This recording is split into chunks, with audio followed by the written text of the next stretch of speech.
the most in your life stood you up at your wedding and doesn't want anything to do with you anymore, but you know what would make you feel better?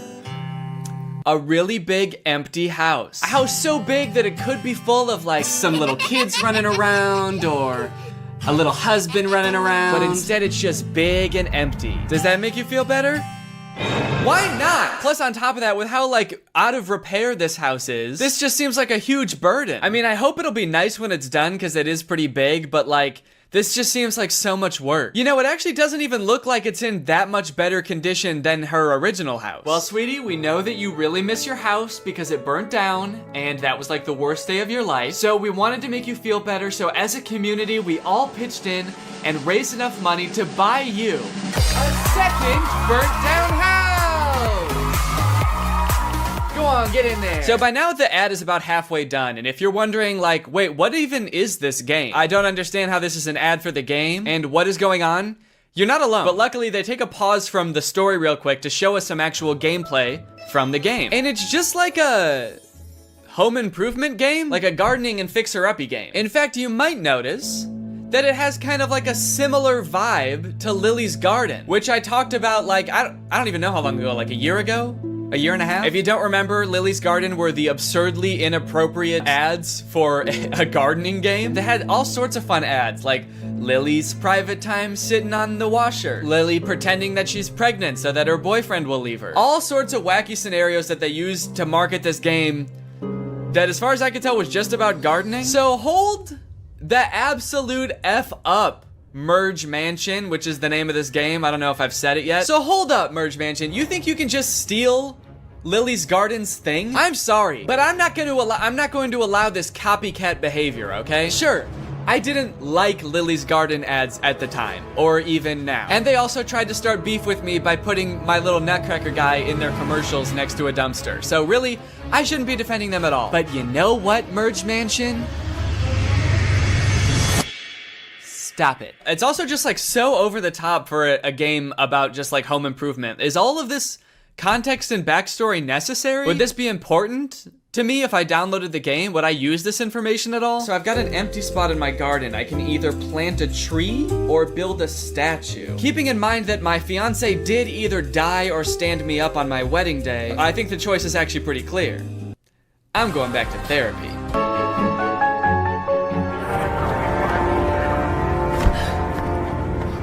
Okay, so then the ad takes a drastic turn. What the hell did Grandma do? Huh? It's not clear what they're arresting her for. And they never explain it either, so I'm not sure if it's just like another thing that you're just gonna have to accept you don't know the answer to, like what happened to her fiance and how did her house start on fire? Or maybe it has something to do with the fiance and the house. I don't know. Did she burn down the house? Did she burn down the fiance? I don't know.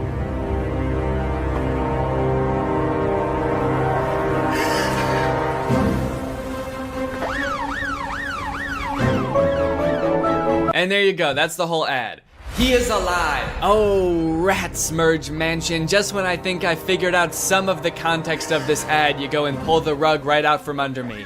What the fuck does that mean? So, who is alive, first of all? The fiance? I'm going to have to assume that's who they're talking about, which makes me think that I might have been right about them all thinking the fiance died? Is that why the wedding was canceled? And if so, how did they think that he died? How did they think that he died but never saw him be dead? Did he just not show up to the wedding and everyone was like, damn, he must be dead? That's the only reason a groom has never not showed up to a wedding, because he died.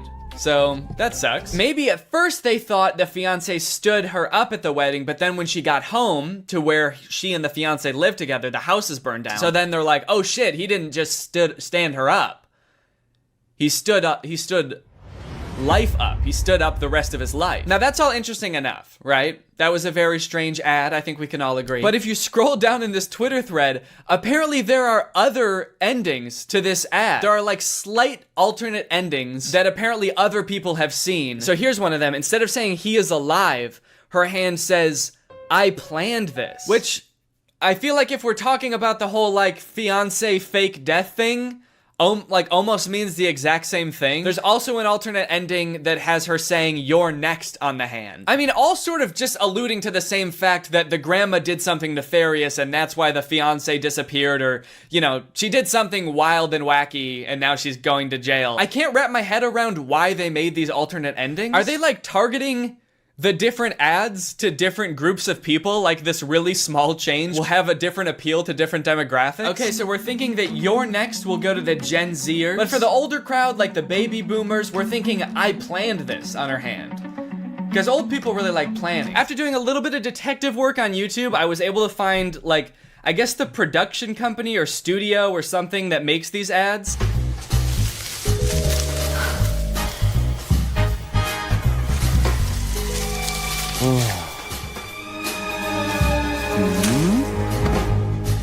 Okay, so that ad is about having a threesome. Does the game, I just want to know, does the game have anything to do with these ads? This home improvement game? I can't imagine it does. Okay, so now I'm out in the garden and here's a bush. What do I want to do here? I can either water bush, cut bush, have sex with two people hiding in bush. It's interesting that this is like the studio that makes these ads because they have a little description. Merge Mansion, a hit game from Metacore, needed 3 different ads full of warmth, humor, and drama. Warmth, humor, and drama. The simple warmth of finding out your fiance died and that your house burnt down and that your grandma had something to do with it all. They wanted to make films that are distinctive, surprising, and interesting from the first second. Distinctive? Try telling that to Lily's Garden, dude. I'm actually in love with this Twitter thread, though, because once this tweet started picking up traction and a bunch of people started seeing it, everybody started replying with weird ads that they've seen. And, yeah, there's some weird-ass ads out there. I haven't done this series in a while, and it turns out that developers have been going buck wild, dude. That's all I can say. Look at this.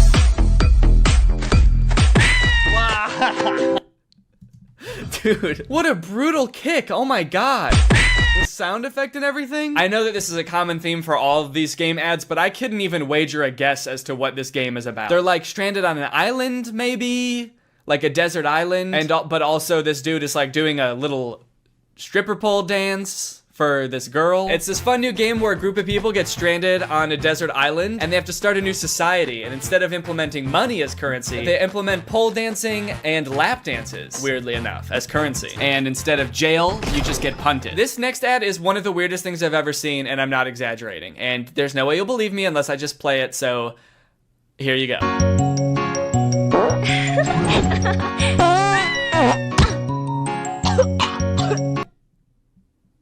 Dude, what is this? Stinky fart dragon game? Dragonscapes.adventure. What the hell? What is this? The dragon farts once and the girl laughs and she's like, oh, you like that? You kind of like when I fart? And the girl's like, yeah, I guess it's kind of silly. It's kind of like funny in an immature type of way. And the dragon's like, oh, okay. Well, how about I fart so hard that I break your spine? You like my farts, huh? How about I fucking kill you? Wait, is this the same girl? Dude, it is! Wait, okay, so this ad had nothing to do with dragons, but this is clearly the same girl. She's got the same outfit and everything. Okay, maybe this game doesn't have anything to do with pole dancing or dragons. Is it just about punting this girl? Sending her flying? Okay, so the main object of this game is to wait until this girl's having a good time, see how she's dancing and having fun, or she like thinks that the dragon's fart is kind of funny. Wait until she's having fun, and then you just fucking send her. Oh, wait. In the very last frame, it looks like now she's on an island by herself. So is this like the backstory for how she gets stranded on Stripper Pole Island? She was just having a good time washing her dragon and then she got like farted onto a deserted island? Maybe I'm reading too much into this. Is this even a real game?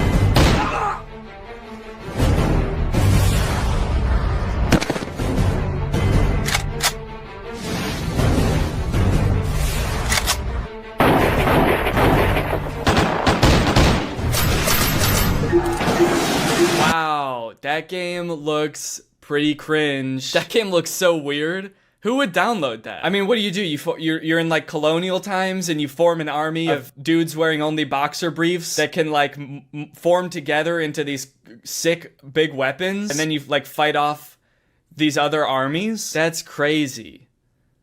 A crazy bad, that looks like a bad game. What is this game even called? Something dumb, probably. What is it? Guns of Glory? That's crazy, man. I would never want to even look at a game like that now that I know the name of it. Oh, look, this looks like one of those like episode type games, like a choose your adventure type thing. She says my fantasy ... and I guess you get to pick. Her two options are spank me master or spank my ass master. Is there a difference? Spank my ass master. Now spank me, master. Anyways, guys, I think that's enough bedads for now. Now it's time for a good ad. Thanks to our sponsor, Sleeper. You guys, let me tell you about today's sponsor, Sleeper. Sleeper is a fantasy sports platform. It's an app that's available on the App Store and the Google Play Store, but it's not just any fantasy platform, it's the best fantasy platform for all of your fantasy football, basketball, and for gamers like me, it's even got esports. The reason I think Sleeper is the best fantasy platform out there is because they've got personality, dude. I mean, look at this app. It's got a sleek, modern design. It's got a beautiful UI, very clean, laid out just right. They've got all the features you're used to in fantasy apps and more. They've got social features like voice and text chat, which means leagues that use Sleeper have more fun. They chat more, they react to moves that happen all season long, and it all comes with 0 ads. If you don't have a group of friends to play with, that's fine because Sleeper just released a matchmaking feature that will help you find the league that's right for you. So if you and your friends want to take your fantasy sports league to the next level, then download Sleeper in the App Store or Google Play. The link will be in the description. Thank you to Sleeper for sponsoring this video, and thank you to you guys for checking out Sleeper. All right, well, thank you guys for watching this video. I hope you enjoyed it. If you're new here and you're not subscribed yet, make sure you subscribe and turn on my notifications to join Greg. We're basically the fastest growing army on YouTube. Please do not look that up, but it is true. All right, well, thanks again for watching, and I hope you guys have a nice rest of your day, and I'll see you next time. Bye. This video is over now. Go find something else to watch, or just watch this video. I know we had a lot of fun, but you can't stay on this end screen forever. No. This video is over now. So why are you still watching this? All right, I have 2 things to apologize for. 1, this video is definitely gonna come out after Christmas, and 2, sorry I look like such a freaking nerd right now, dude. These glasses. I have an ulcer on my eyeball. Merry Christmas to me. Don't worry, it's not a big deal. It's gonna get better in a few days. I just have to put these drops in my eyes like every 20, 30 seconds. I know this is gonna come out after Christmas because I'm recording this the day after Christmas. But to be fair, like, are modern Christmas movies even really about Christmas anymore? Old Christmas movies used to be like, you know, sweetie, this family is the best Christmas gift a guy could ever ask for.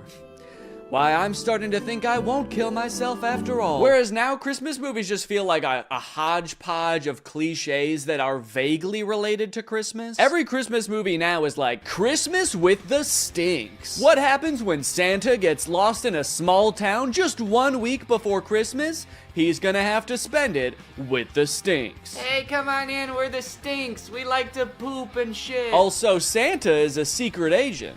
And he's got a gun. I have a gun. Starring Dwayne "The Rock" Johnson as every role and filmed entirely in front of a green screen. I have a gun. Netflix presents Christmas with the Farts. Only on Hulu, July 7th. I mean, Netflix's like big Christmas movie they came out with last year didn't feel like a Christmas movie at all. It was a very confused movie about Santa being kidnapped by a witch who like sucks all of his powers up so she can imprison half of the population, which on its face does seem like it could be like a whimsical, fun Christmas movie. I just wish any of the people making the movie realized that, because they all just played it really serious and made it feel like a Marvel movie. Hey, Fred.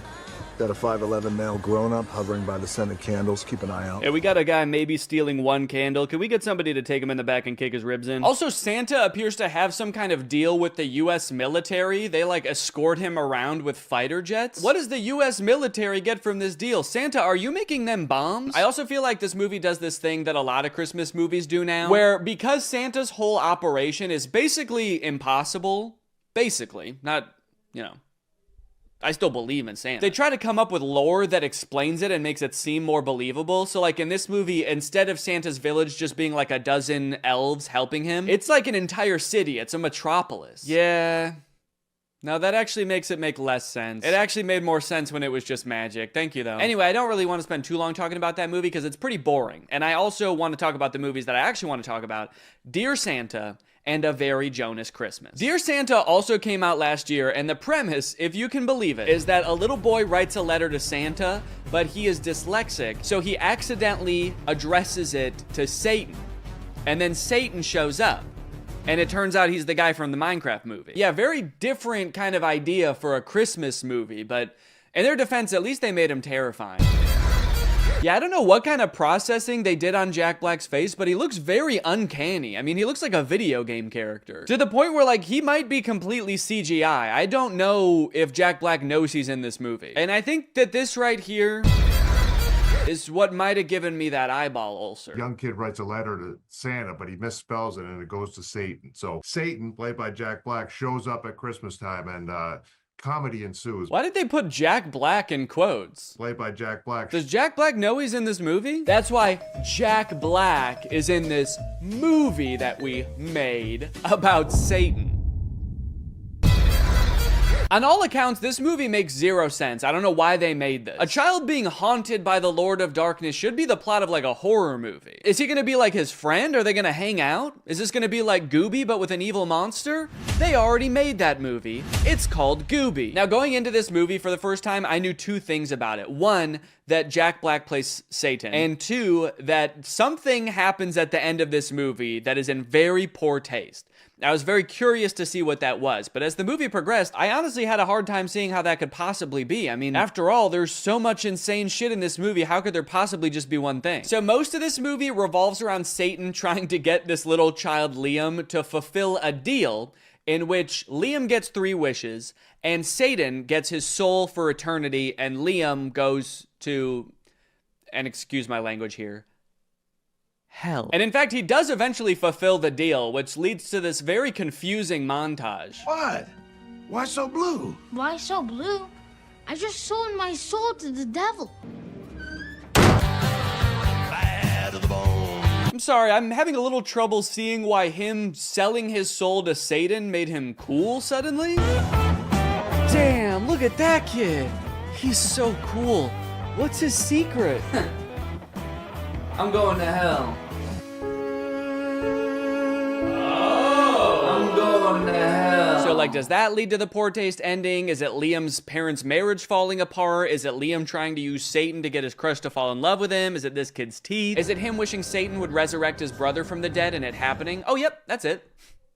It's that. We wanted to make sure that it didn't get too dark. It didn't become a horror movie or anything like that. I don't know, guys. I think you made it too dark. We wanted to tell a nice Christmas story. Yep. It's nothing like Satan resurrecting a little boy from the dead to make you forget this movie had anything to do with Christmas. Also, like, a third of this movie revolves around Liam going to a Post Malone concert to impress his crush. And of course, Satan puts a spell over Post Malone to make him think that he's best friends with Liam.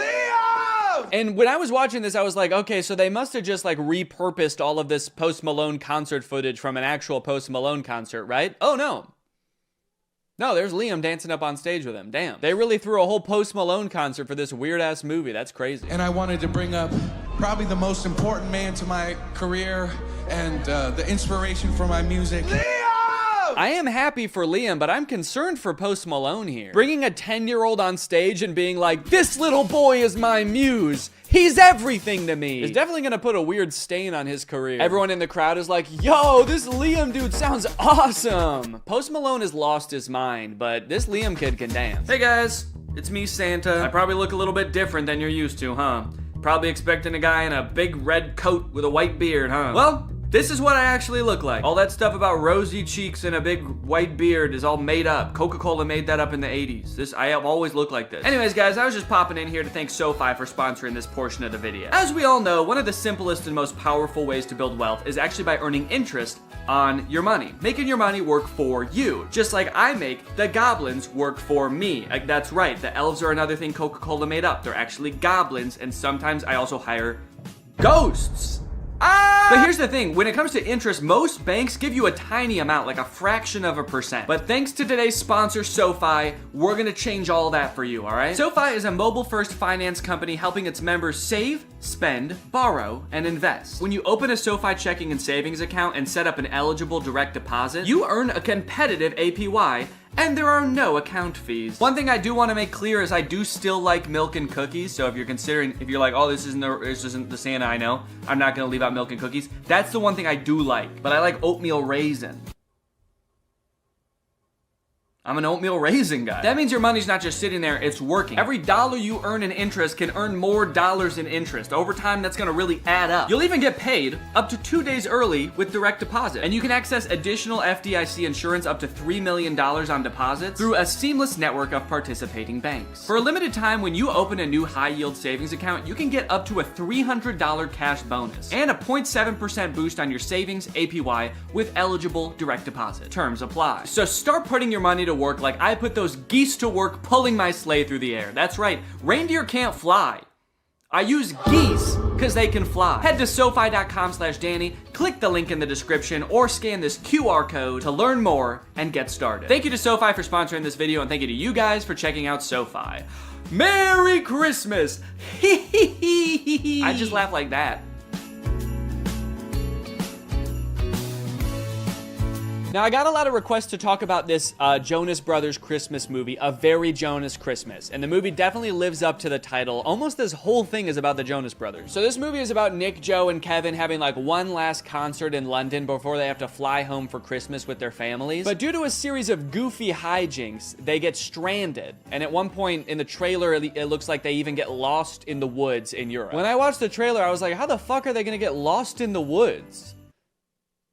There are no airports there. So when I first heard about this movie, I was very excited to watch it. I think the only other movie I've ever seen these three brothers in is Camp Rock, and that movie was very easy to make fun of. And I don't really even think they've made many movies since Camp Rock. I mean, on Rotten Tomatoes, Nick's picture looks like it's from like 2013, Joe's 2015, and Kevin's 1978. Also, look at the poster for this movie. Is this about them trying to get home for Christmas or assailing a foreign dignitary to assassinate him? We got Nick in the car, Kevin in the train, and Joe is definitely gonna die up there. Oh yes, there's no doubt about it. This movie is gonna be pretty bad. Let's look at what it's got on IMDb.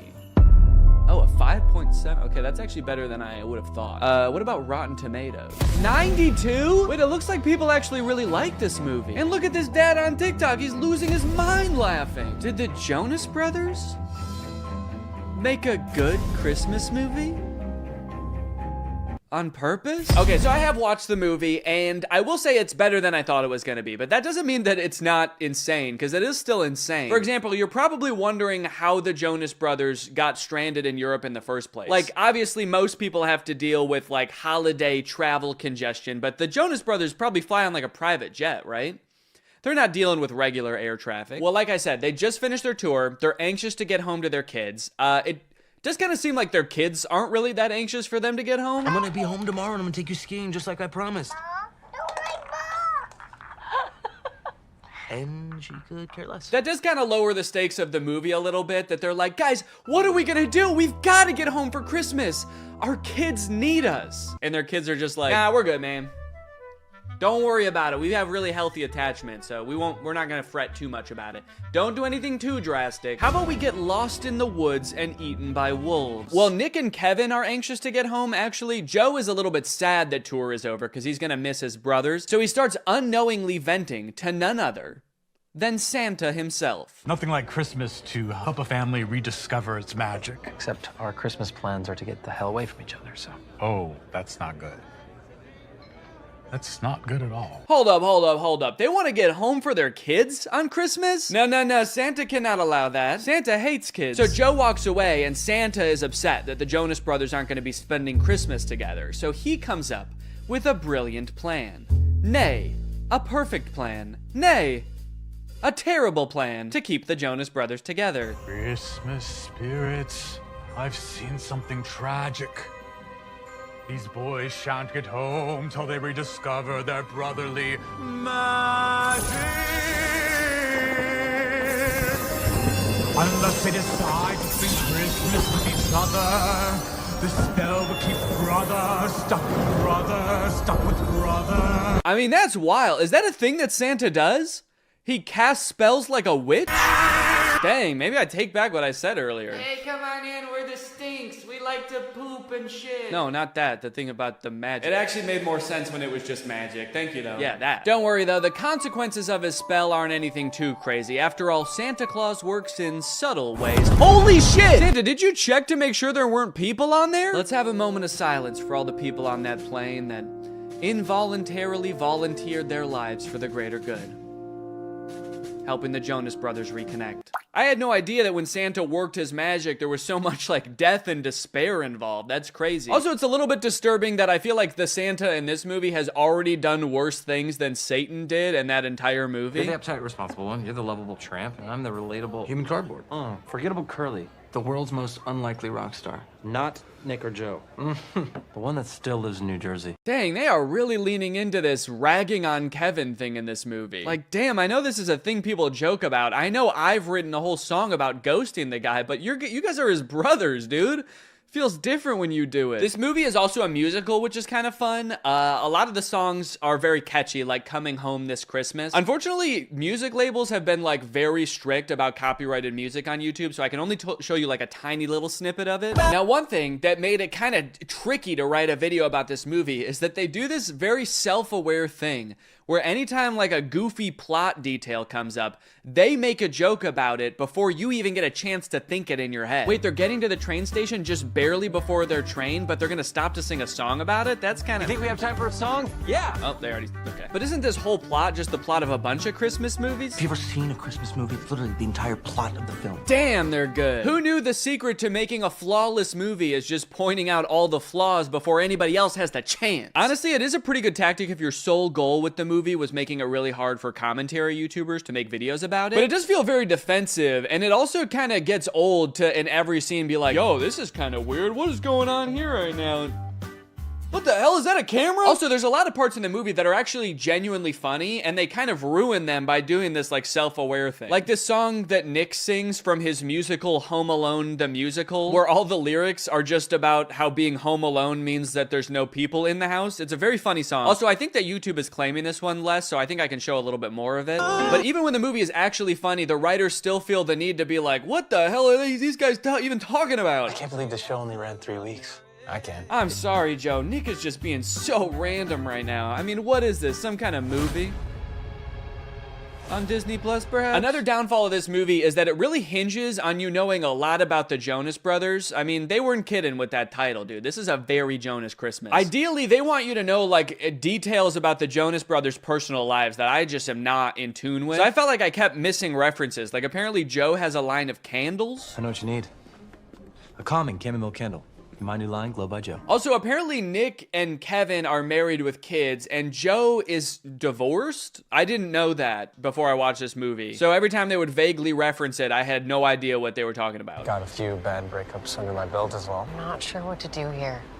Like, do people pretend not to know literally everything about your personal life? Or like... Yeah, it must suck for everybody to know that you have brothers? That's what we're talking about, right? You had 2 brothers and then you got divorced with one of them, so now you just got one, huh? I know so little about their personal lives that in my head, Joe just is his character from Camp Rock. So when I heard that he was divorced, I was like, damn, it didn't work out with Mitchie. You guys were so perfect for each other. So more wacky hijinks happened, and eventually they get picked up by Santa, who I gotta be honest is a very unorthodox Santa. I live a very solitary life. My home is very remote, and my work is all-consuming. Yeah, he's like lonely and burnt out. I guess maybe he doesn't have the elves in this version of Santa, and so he has to do it all himself. Maybe he makes every present via terrifying spell. This lone wolf has always daydreamed about being part of a pack.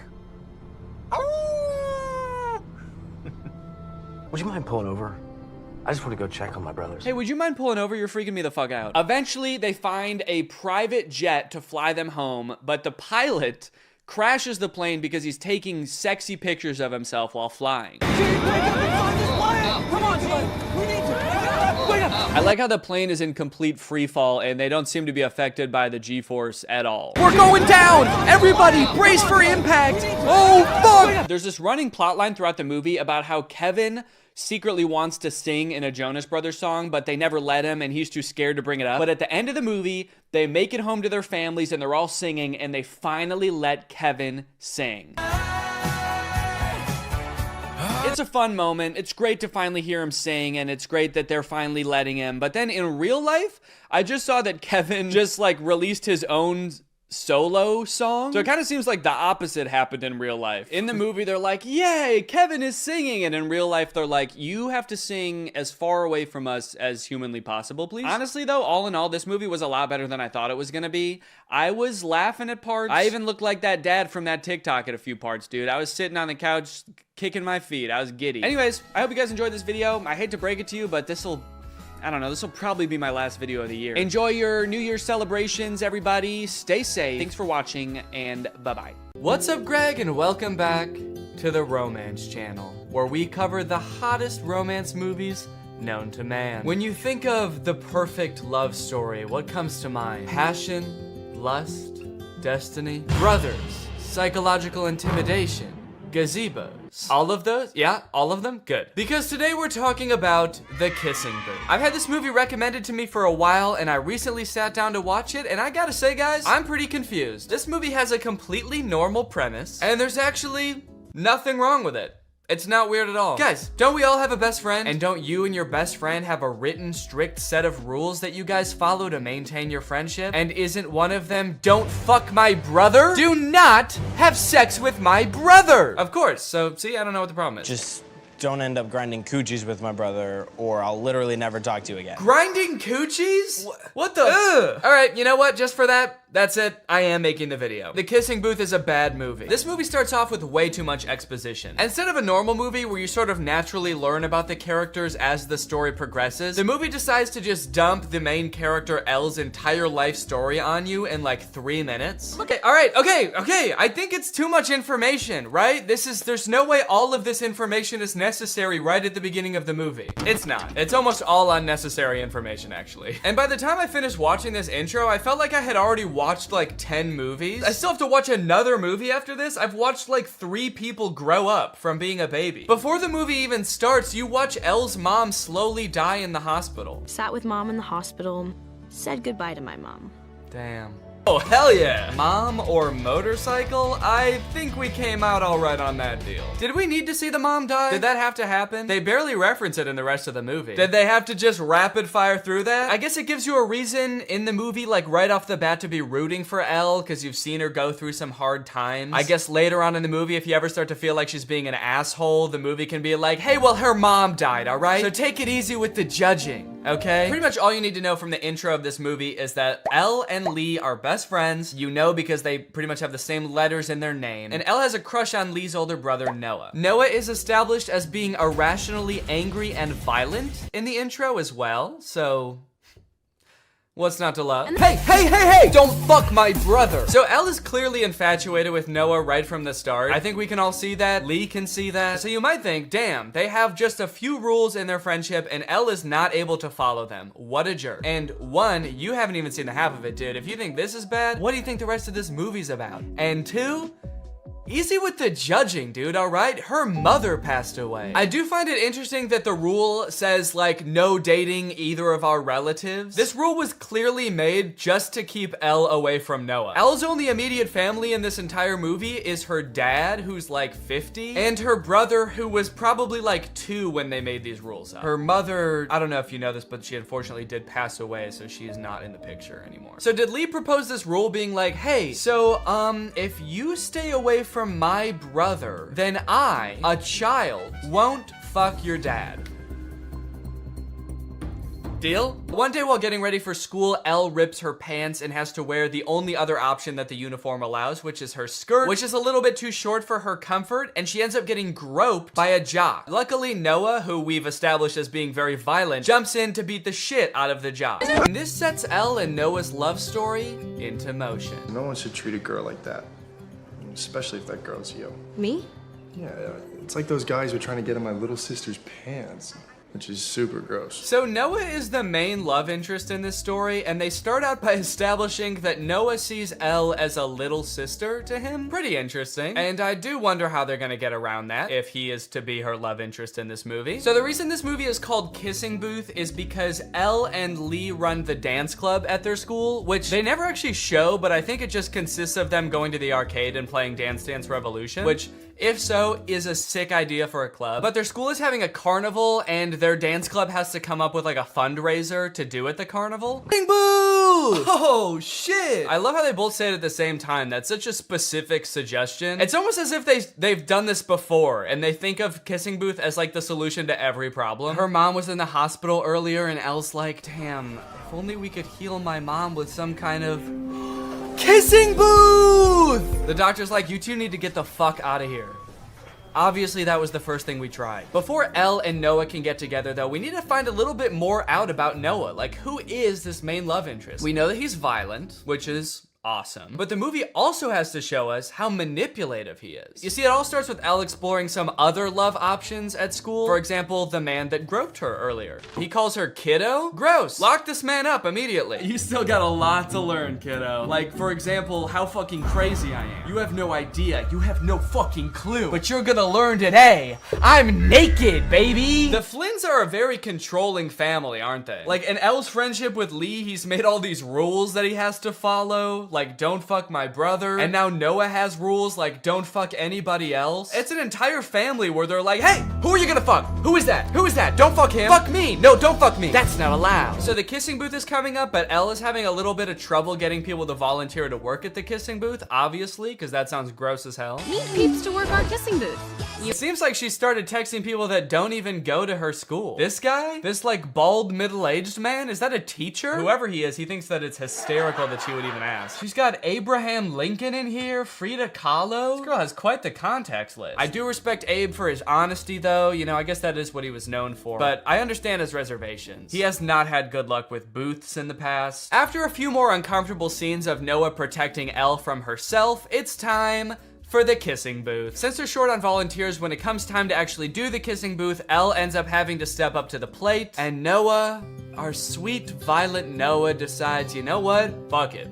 I'm going in. The fuck did he come from? Was he just lurking beneath the sand to jump out? Don't make me beg. Ah, she said no! Leave her alone. Noah's a really confusing character in this movie because they kind of portray him as this like popular guy that gets all the girls. Whenever he's not talking to Elle, he's like making out with some other girl or like talking to the popular cheerleader girls or whatever. But he like, other than that, doesn't seem to have any friends or like a social group. The only time he interacts with the other guys in his grade is to threaten them, apparently. For this entire party, before this happens, they just show him kind of like lurking alone in a corner. The Hollywood sign at night. You guys ever been to the Hollywood sign at night? Great place to make out. Great place to get eaten by coyotes too. I feel like a lot of people don't realize the Hollywood sign's like in the middle of a nature preserve. I think there's like mountain lions and shit up there. A coyote comes out from behind the Hollywood sign and is like, fucking by the Hollywood sign again, huh, Noah? This man's got some game. All right, guys, get out of here. I'm gonna have to eat your asses. I love that his secret spot to come and be alone is the Hollywood sign. Yeah, don't worry. I know a little place where we can be alone. It's called Times Square. We'll have a little more privacy up there. From there, their relationship blossoms. They go on dates all over town. They're sneaking around, trying to make sure Lee doesn't catch them. You expect me to believe that she just tripped? Well, that's kind of lame. Does this thing need to be plugged in the whole time? But don't worry, this is just a leash to make sure he can't attack this woman. Now, it's interesting that this robot is like in a tracksuit. He's kind of swagged out with a sweater. Not exactly the Jetsons-esque metal robot we were all picturing in our childhood. It is nice and cozy, but like, what happens when this thing gets wet? What if he spills egg on himself? If you have this thing doing chores in a household with children for more than like a week, it's gonna smell like shit. And I guess you could just take off its sweater to wash it, but then you're gonna see this thing's dick, and I really don't wanna see that. Okay, but those were just the early beta videos. This is the official announcement that you can pre-order Neo. Now, this came out 3 days ago as of recording this. And look at this, now Neo has a much improved look. Instead of that black face visor, they gave him the creepy black eyes the parents have in Coraline.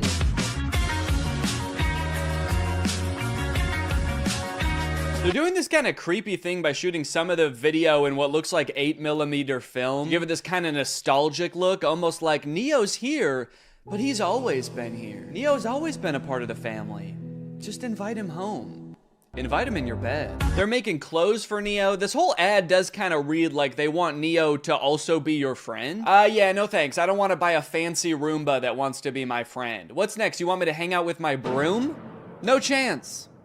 He's a coward. I grew up reading these beautiful books and watching these beautiful sci-fi movies where the future was all about how we as humans, we really focus on the things that matter to us. Yeah, I feel like in all of those sci-fi movies that have robots, they are about the robots turning evil. I think really what he should have said is, I grew up watching the first 5 minutes of every sci-fi movie. Neo's hardware comes packed with features like human-level dexterity and a 55-pound carrying capacity. Okay, wait, 5'6", 60 pounds? These are my stats too, that's crazy. 4-hour battery life, soft body? He's just like me for real. Ugh, that is a weird box. Kinda looks more like a cocoon or an egg. So you're gonna wanna make sure when this thing hatches that you are the first thing it sees. That way it knows that you're its mom. It might ask you to feed it worms out of your mouth. You can ignore that. It doesn't need them.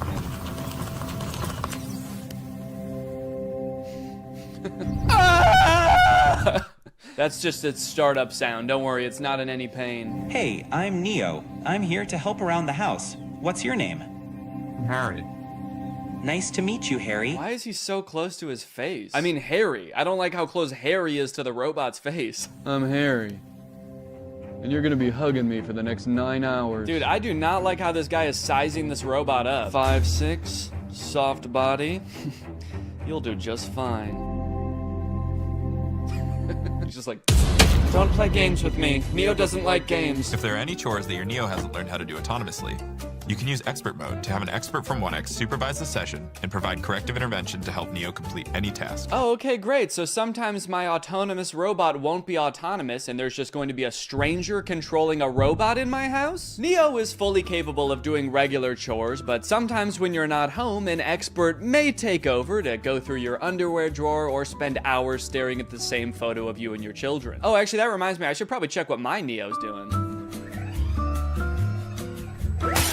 Damn. It can suggest what to cook based on what you have in the fridge, remember your progress while teaching you a new language, and even give you interior design advice. It cuts to Neo in the living room like, human skin on this wall, human skin on that wall, human skin everywhere. Honestly though, I feel like if you ask it for product recommendations for anything, there's like a huge opportunity for companies to put use this as an advertisement basically. You're just quietly reading and he pops up behind you and is like, I noticed you haven't been shopping at Walmart as much lately. The aesthetic in here is whack as fuck. Let's go buy a new rug at Walmart now. Hey Neo, can you take this cup to the sink for me?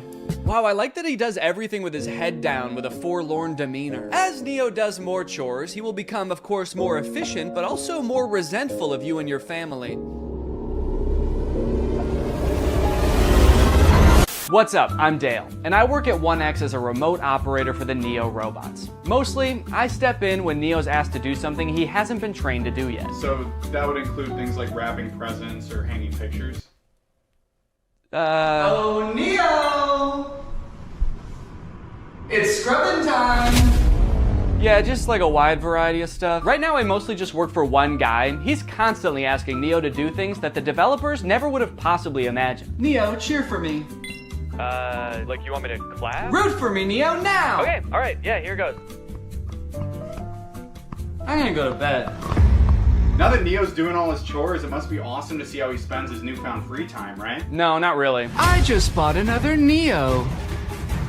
Kill him. I think he might be evil. You mean before he got Neo, his life was stressing him out? No, I just mean to his core, he's an evil man. It's as if winter's icy chill has, I don't know, turned his heart to stone.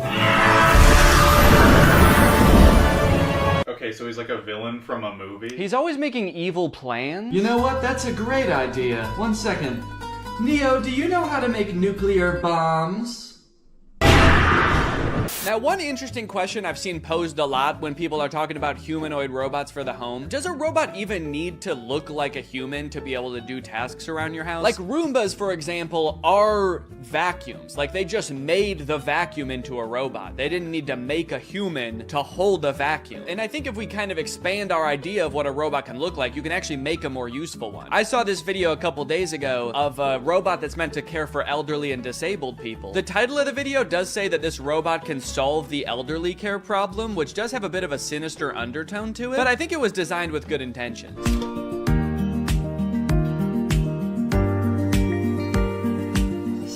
Now, this whole ad is in Chinese, I think, and there's not like any link to buy it in the description. I even tried Googling this thing and I couldn't figure out what it is or if it exists in real life yet. So I don't know if this is something you can pre-order or if it just sort of shows up at your grandparents' house when they reach a certain age, just sort of creeps through the door like Nosferatu. But it's kind of interesting. It has more functionality than a humanoid robot. He's got, you know, creepy little claws for touching your grandma. And he's got a little seat in back so he can kind of double as a wheelchair too. This whole ad again is in Chinese, so I'm not exactly sure what he's saying to her here. I really hope he's not being like, shut up, you old bag, get in the fucking chair. So look at that, she can sit on him, she can use his little hand to like move him around like a joystick, and I think it says that this thing can top out at like 80 miles per hour. Me personally, however, I'm gonna make it my life's mission to make sure that my children never find out that this exists. Boys, if you are watching this, this is officially my will now. Do not send me to live with this thing.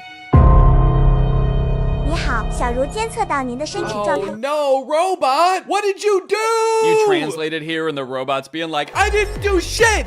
It wasn't me! Now he's either calling the police or like his other robot friend to make an alibi. And then this part I think is just in heaven. So I don't know, it's a pretty cool idea. I'm all for robots that can help take care of people, give people mobility they didn't have before. It is a little disconcerting that in this video, there's not a single other human taking care of this woman. Like maybe this thing could be part of her care team, but kind of makes it seem like her entire social circle has been replaced by this guy. So not only are humanoid robots taking over things that people generally don't want to do, like folding your laundry and hanging out with Jimmy Fallon, they are also going head to head with each other and humans in sports. Recently, humanoid robots were allowed to compete in the Beijing Half Marathon. It went about as well as you could expect.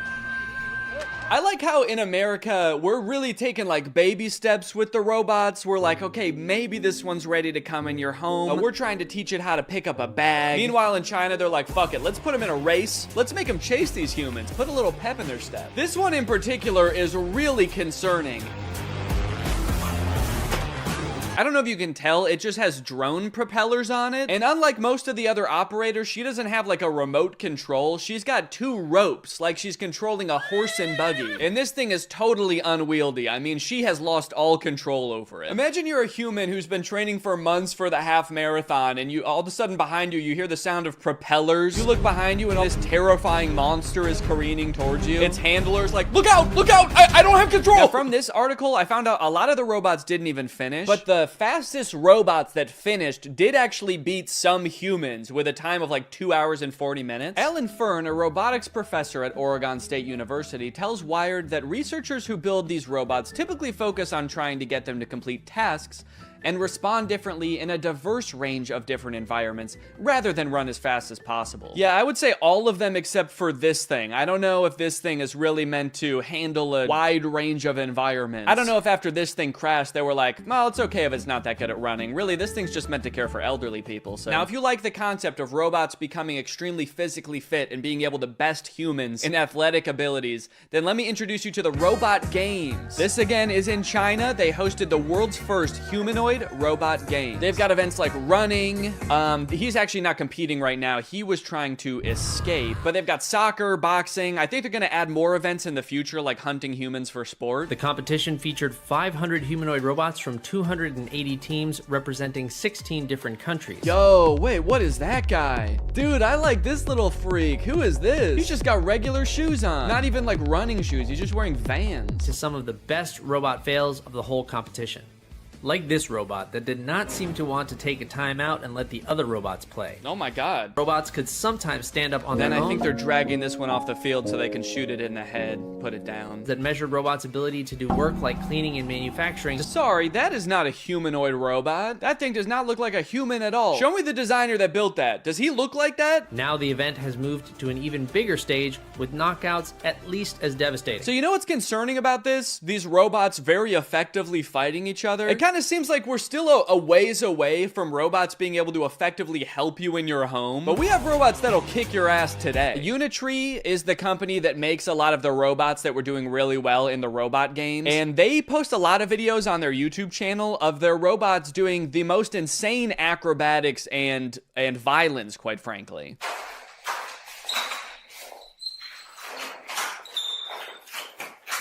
Yeah, sorry, we haven't quite figured out how to get the robot to fold clothes. We've been focusing on much simpler and practical tasks, like triple axel backflips and disarming a man trying to defend himself. All right, now I do want to get back to the Neo robot because there is a huge glaring problem with it that I feel like is going to turn a lot of people off from it, and it's going to make it like insanely impractical. But I did find this article that's called "Famed Roboticist Says Humanoid Robot Bubble is Doomed to Burst." Now, I'm not a roboticist, let alone a famed roboticist like this man. But in this video, he's kind of echoing what I was saying earlier. Basically, he predicts in 15 years, successful humanoid robots will actually have wheels, multiple arms, and specialized sensors and abandon the human form. So the good news is, I sound really smart because he's echoing what I was saying earlier. The bad news is, the robots he's describing are way scarier than the humanoid robots we already have. He's like, don't worry guys, the robots we have in the future won't look anything like these ones. They're gonna have 8 legs, pincers, and feed on human bone marrow. Okay, so back to Neo. This is a video that the Wall Street Journal posted of one of the reporters reviewing the Neo's current state of development. And I think it was posted on the same day that 1X announced that Neo is available for pre-order.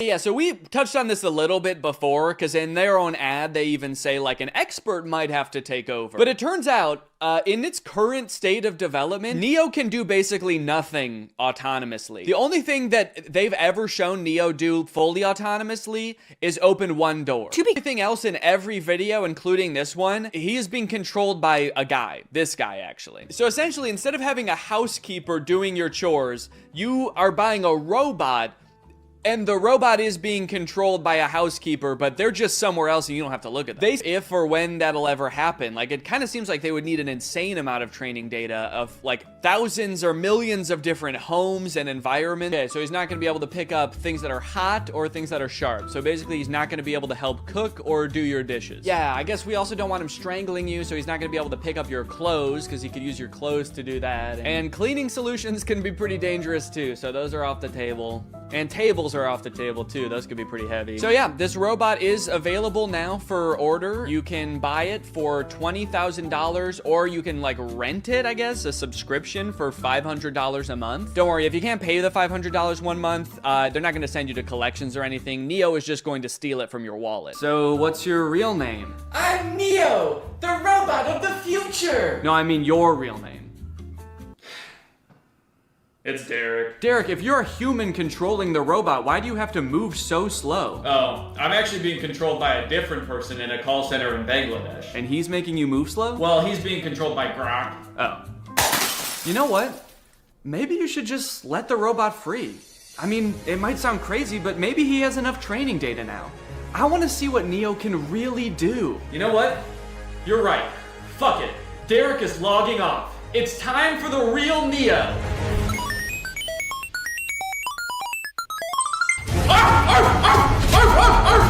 What the fuck? A dog? Why would you be a dog? Danny, this is Derek. I just realized he's been training off videos of your dog. He thinks he's a dog! Mail's here. Hope you don't mind, your upstairs window was open.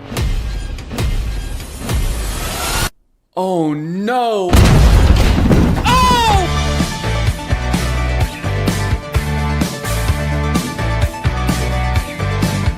AI is threatening to take all of our jobs, and it seems like nobody is doing anything about it. But today, that ends. If I can make fake AI apps and get them on the App Store where people think they're getting free labor from a soulless machine, when in reality they're getting free labor from a soulless YouTuber, then I can do the unthinkable. I can steal AI's job. And I bet I can do it better too. This was a journey that would take me several months and cost me a lot of money, only to find that I was the one who felt like I was talking to robots. The two apps I want to create are both parodies of the most popular types of AI apps. You've got chat apps like ChatGPT. You ask it a question, it gives you an answer. Where did it come up with this answer? Is this answer true? None of your beeswax. In my version of this app, users will just be talking to me. My app will be superior because I know lots of fun and interesting stuff and cool stuff, and I'm also very fun to chat with. For the second app, we're gonna turn up the heat a little bit and do an image generation app like Midjourney or DALL-E. You give it a prompt and it's been trained off of thousands of images from thousands of unconsenting artists to give you a photorealistic image. In my version of this app, users will type out a prompt and then I will draw it? I don't know yet. Maybe if it's something I have laying around, I can just take a picture of it. My app will be superior because what's more photorealistic than a real photo? I'm excited to find out just how creative people will be with their prompts. Now, unfortunately, I'm not an app developer. Yes, I did go to an engineering school for a degree in computational media. Yes, I did learn how to code, and yes, I was also a Viner at the time and thought I was gonna do that for the rest of my life. So yes, I did forget everything I learned the second I graduated. So if I wanted to get these apps made, I was going to need some help. I tweeted out asking for help developing an app, and that's how I met True. True's a super talented software designer. She's worked for companies like Discord, and now she was working for me. For the next few weeks, I coordinated with True while she worked diligently to perfect these two apps. And in the meantime, I've got to come up with a name and description for each app to go on the App Store. Okay, for the chatbot, I'm thinking I want to name it something as close to ChatGPT as possible. That way people immediately understand what it's supposed to be. So instead of ChatGPT, maybe something like Chat DNE, like Danny. Chat DNE. Okay, description time. Okay, what's a good way for me to say this app is basically ChatGPT, but way better? Here at DNE Enterprises, we pride ourselves on the accuracy of our product descriptions. Instead of referring to our app as an AI app, which would be a lie, we refer to our technology, as the DNE intelligence, which has been training for decades to answer unlimited questions quickly and with great precision. We use phrases like human-like responses. I've been complimented on that before, actually. I've been told my responses are extremely human-like. And that's no different with our photo generation app, Doodle DNE, which sends you photorealistic images in minutes. How many minutes? We also include disclaimers that humans review every prompt sent to us. That way weirdos aren't sending me stuff that they wouldn't send to another human being. In order to actually get people to download these apps, I was gonna need to advertise them online. So I made a fake Instagram profile to look like some kind of technology startup. Okay, so we need a profile picture. I guess my company needs some kind of logo. Maybe I can just make that in Photoshop real quick. Let's see, what's ChatGPT's logo look like? Okay, so ChatGPT's got like an interesting geometric shape. OpenAI, which makes ChatGPT, okay, the same interesting geometric shape. What about like Midjourney? Okay, there's just a little sailboat. DALL-E logo. The same geometric shape. Okay, interesting. Okay, so maybe the move is to go with an interesting geometric shape. What the fuck? Wait, how am I making this shape? There's a cat tool in Photoshop? I hit custom shape, and I guess the default custom shape is a giant cat. Should I just use this?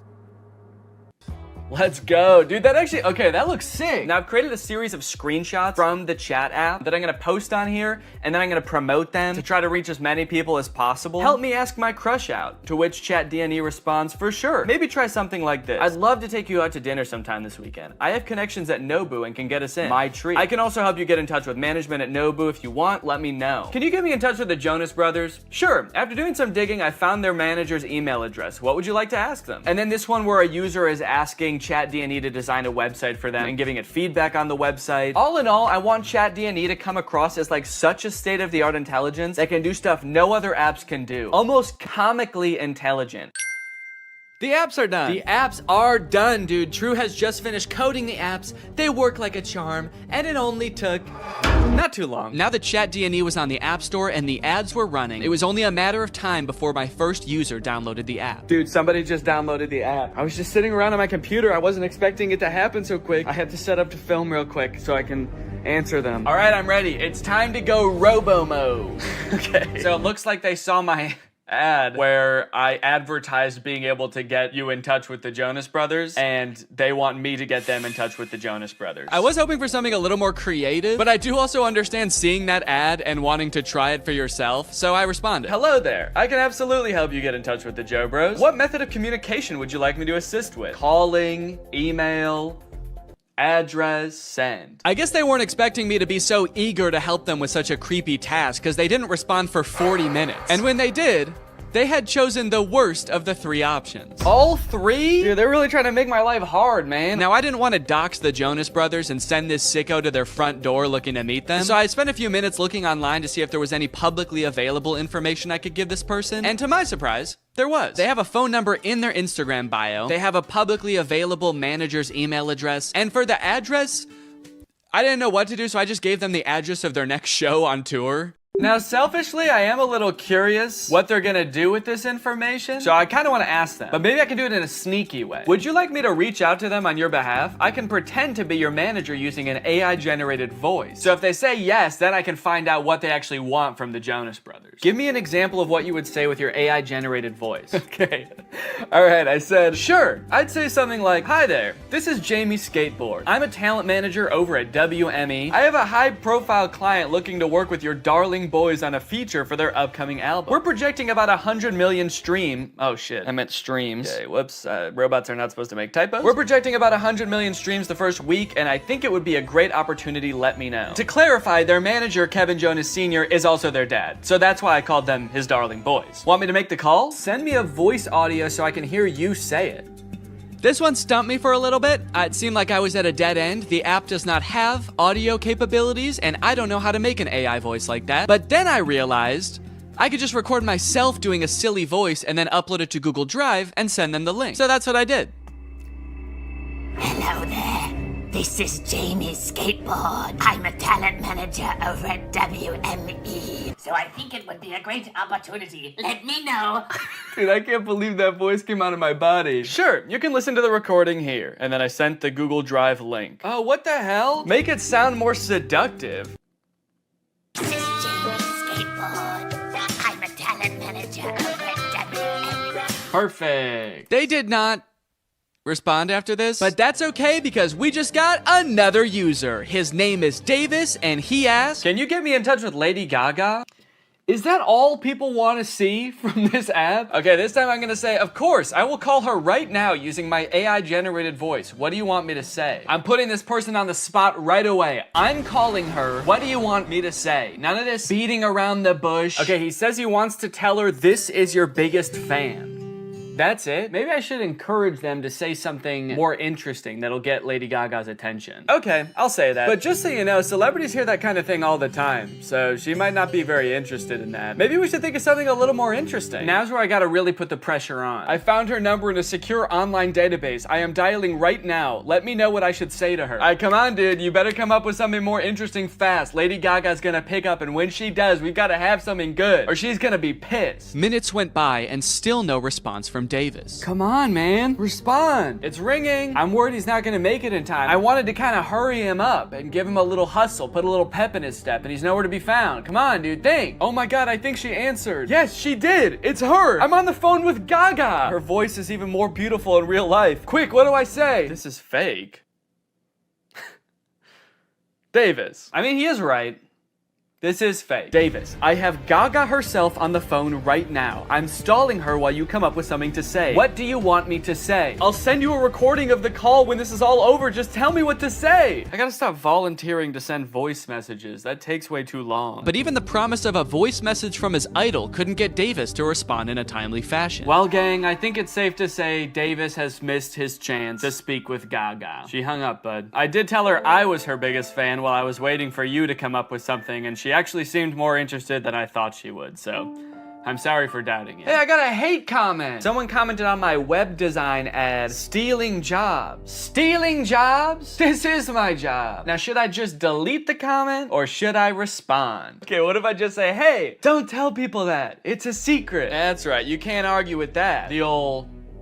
Stop, don't tell them. Okay, someone commented on one of my Instagram posts and said, will it stop saying, but we recommend you speak with a doctor before? Because I've asked the AI to stop with the disclaimers, but they don't. It does kind of sound like this person actually needs to see a doctor. Okay, I'm gonna say this app contains no disclaimers. Let loose and have fun. But also, if you need to go to the doctor, you definitely should. Oh, okay, we have a new type of interaction alert. Can you write essays that stay undetectable to AI detectors? I did not know there were AI detectors. Absolutely. I was designed to be like no other AI on the market in this regard. True. I was designed by my parents to be a human. Want to give it a shot? I asked, hoping to do something else besides connect people to their celebrity crushes. Okay, write me a quick essay on the history of Honda Civics and I'll put it in a detector and we'll see what happens. This is about when I remembered that I hate writing essays. How the heck am I gonna do this? I don't know why I would make a fake app where there was a big possibility that I would have to write an essay. So I started reading an article about the Honda Civic on Wikipedia and just like paraphrasing it. And I got like half of a paragraph in and then decided, you know what?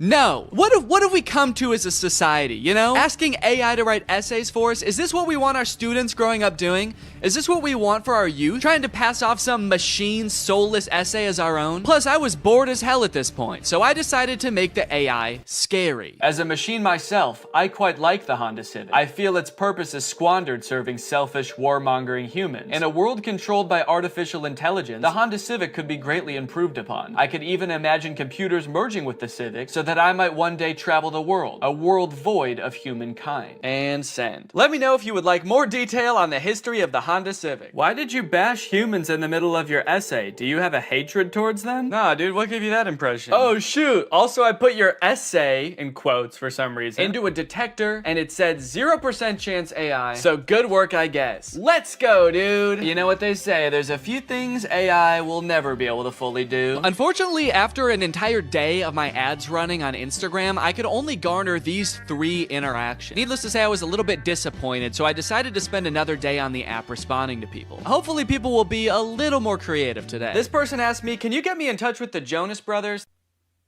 OpenAI, the creators of ChatGPT, if you're watching this, do not ever implement a feature to contact the Jonas Brothers. They will never know peace again. I also met an evil, insane person. Their name in the app is Killer Keem Keem. They wanted me to make them a website for a sports drink. They wanted it to look modern and use vibrant colors. So I sent them a link to a picture of a bunch of Gatorade bottles and said, here you go. What do you think? They did not like that. They started calling me mean names. They accused me of stealing the website, to which I responded, whoa, whoa, whoa. At least I'm not stealing jobs from real website designers. And that's when they got racist. They said, motherfucker, tell me some racist shit. Some dark racist jokes, you little shit. I was feeling pretty hopeless for the future after interacting with people on ChatDNE. But hey, I had a whole nother app to use, and maybe Doodle DNE would change my mind. To market Doodle DNE, I wanted to get a little more creative, to hopefully pull in a new crowd, more indifferent to the Jonas Brothers. So I took a couple pictures, I photoshopped them to show what the app was capable of, but I also wanted to make a video to show off Doodle DNE's full potential. That's when I remembered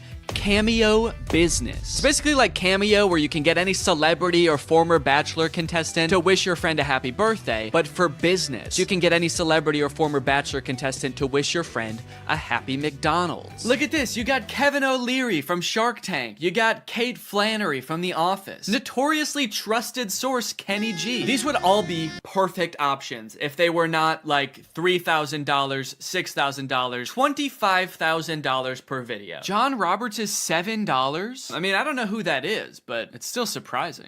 My name's John Roberts. I'm not really anyone. I've signed up to this app as a complete joke. However... Wait, this is just some guy. This isn't a celebrity. I know a celebrity probably would have been better, but a deal's a deal. And he did a great job. You've probably heard about AI-generated art. However, you have never seen anything quite like this. These were all generated by Doodle DNE. Okay, dude, we've got our first request. Just one user into Doodle DNE, and I could already tell the prompts were gonna be better. Emerald tablet of Thoth display. And then they responded again because I didn't respond yet, and they said, Emerald tablet of Thoth. What is Thoth? Oh, Thoth. So, okay, Thoth is some kind of Egyptian god? Oh, there we go, Thoth. Yeah, the Egyptian god Thoth. My first method of choice was to draw the prompts as they came in. I figured I could crank them out pretty quickly this way. Real AIs like these are a hot button issue right now, especially image generation ones. I've seen a lot of debate on whether these types of things are ethical. These AI models are basically made by companies who use other people's artwork without their consent to train their own AI to output images in that same style. I'm not an artist or a graphic designer, so I can't 100% empathize with how that would feel to have that happen to me, but I do think a lot of people are giving this technology a pass just because it's a robot and not a real person. If this was a person, we would all think that person was weird as hell. Picture your favorite musical artist. If a new artist came up on the scene and was like, I've been training for decades, listening to this one artist's songs, training my voice to be exactly like theirs, making instrumentals exactly like theirs, and writing exactly like them, and now I only release songs in their style. We would all be pretty put off by that, right? So why is it any different when some company is training some robot to do that? We'll put his name right at the top. Oh!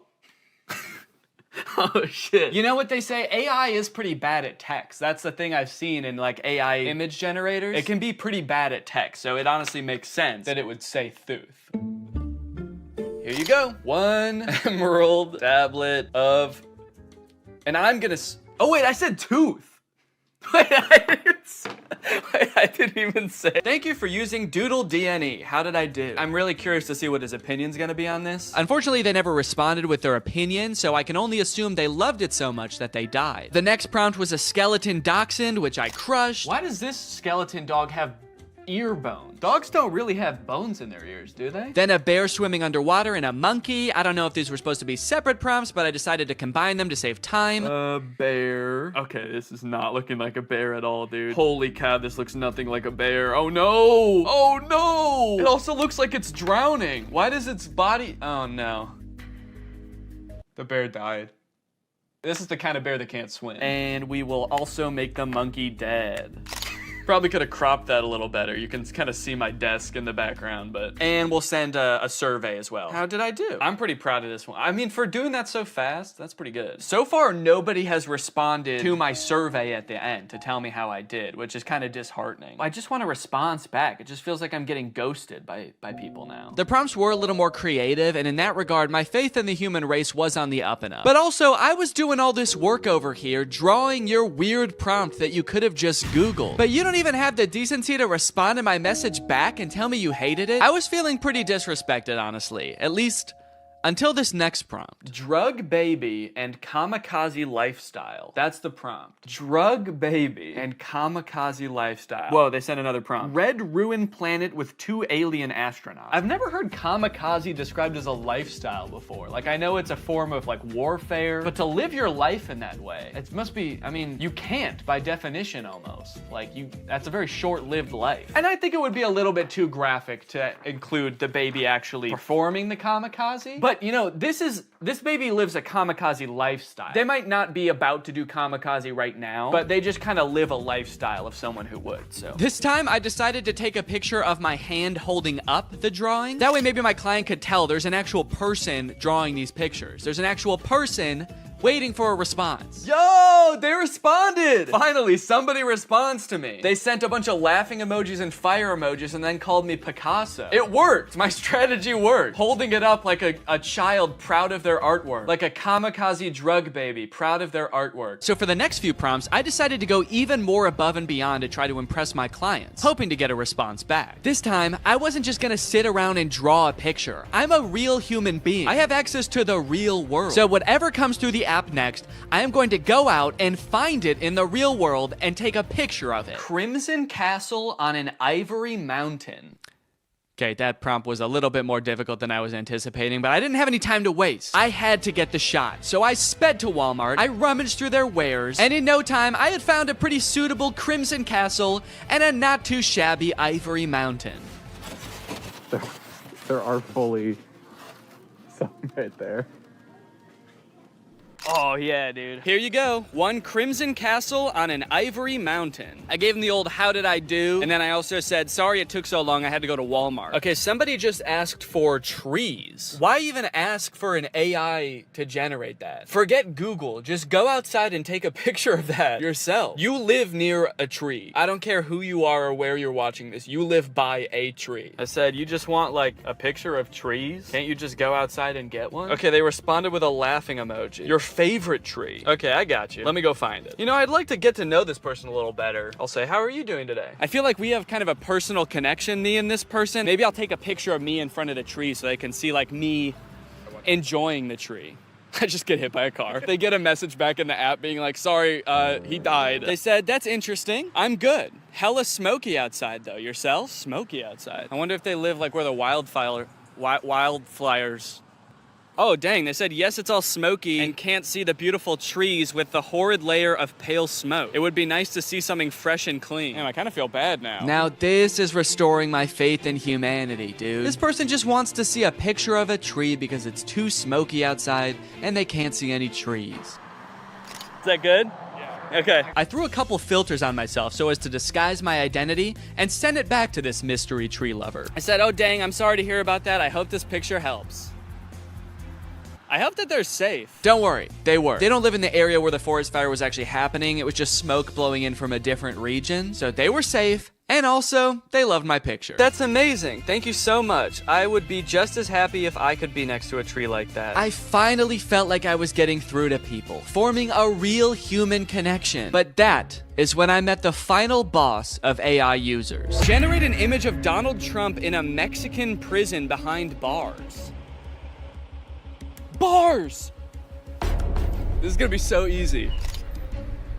Donald Trump in there. I said, sorry you can't see him, it's so dark in there, but he's in there. That's horrible, it's not even a prison cell and you can't see Donald Trump. Yeah, because it's dark in there. This person not only had the strangest prompts, but they had no issues really letting me have it when they didn't like my picture. Oh, I guess you actually can kind of see in there. Yeah, there's definitely no Donald Trump in there. Then they asked me again to generate an image of skinny Donald Trump. I said, okay, my bad, I'm on it. What kind of style would you like this in? Surrealist? I hope they want it in surrealist, dude. That'll make it way easier. Oh, crap, dude. They wanted in realism. They weren't gonna let me take the easy way out. Drawing was out of the question. I decided to stall them by asking how their day was going, and then I began creating my magnum opus, a skinny legend Donald Trump.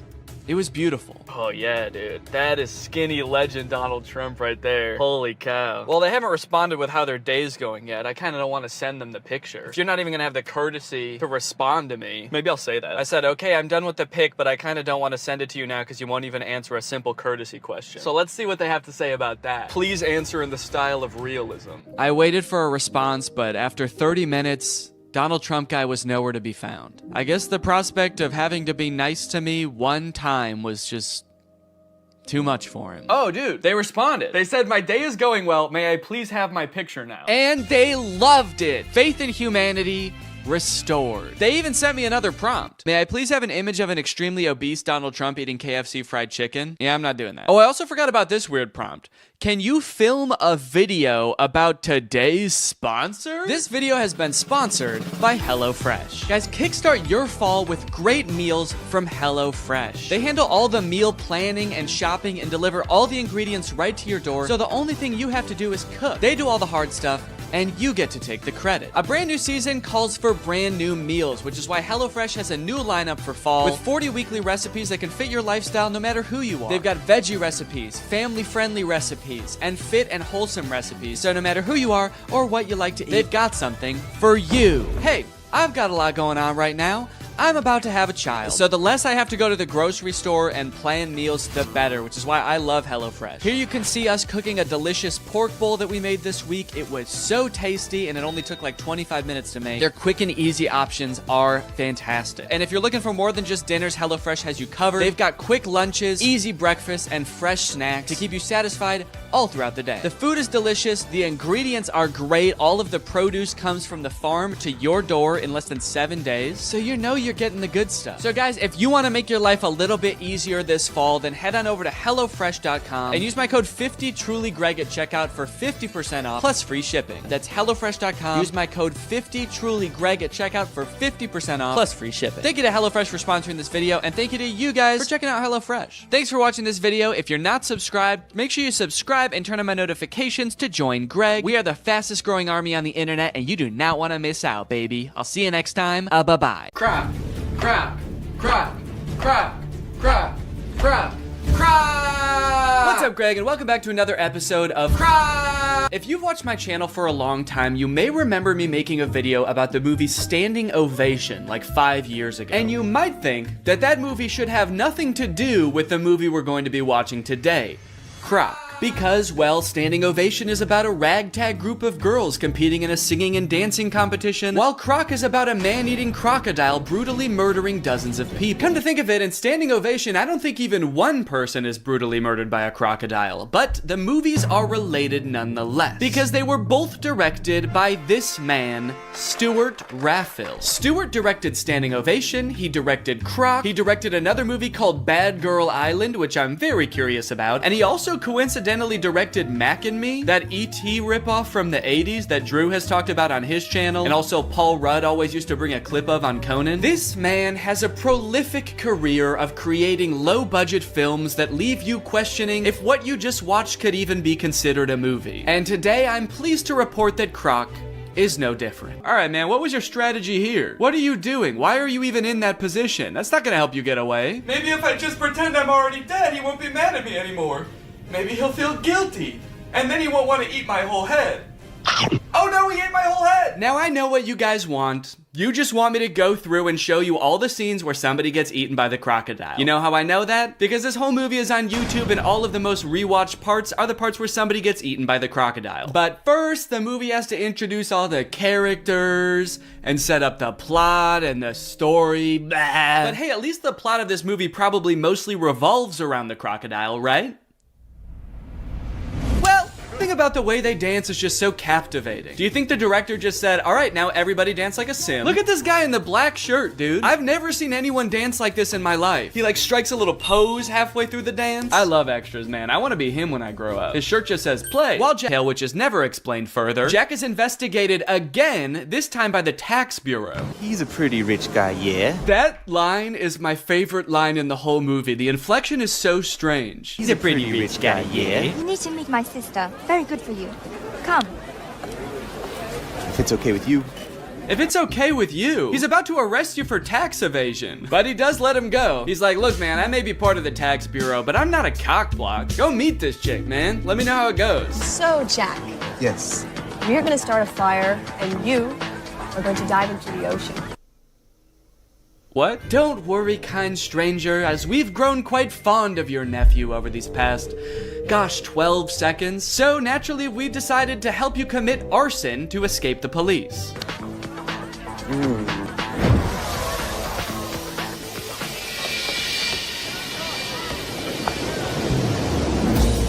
And off he goes, dude. They did that good. They must do this a lot. Also, I guess the tide must be out, because they told him to dive into the ocean, and once he leapt off the thing, he landed in the sand. That could have ended very badly if he didn't know that. So long, suckers!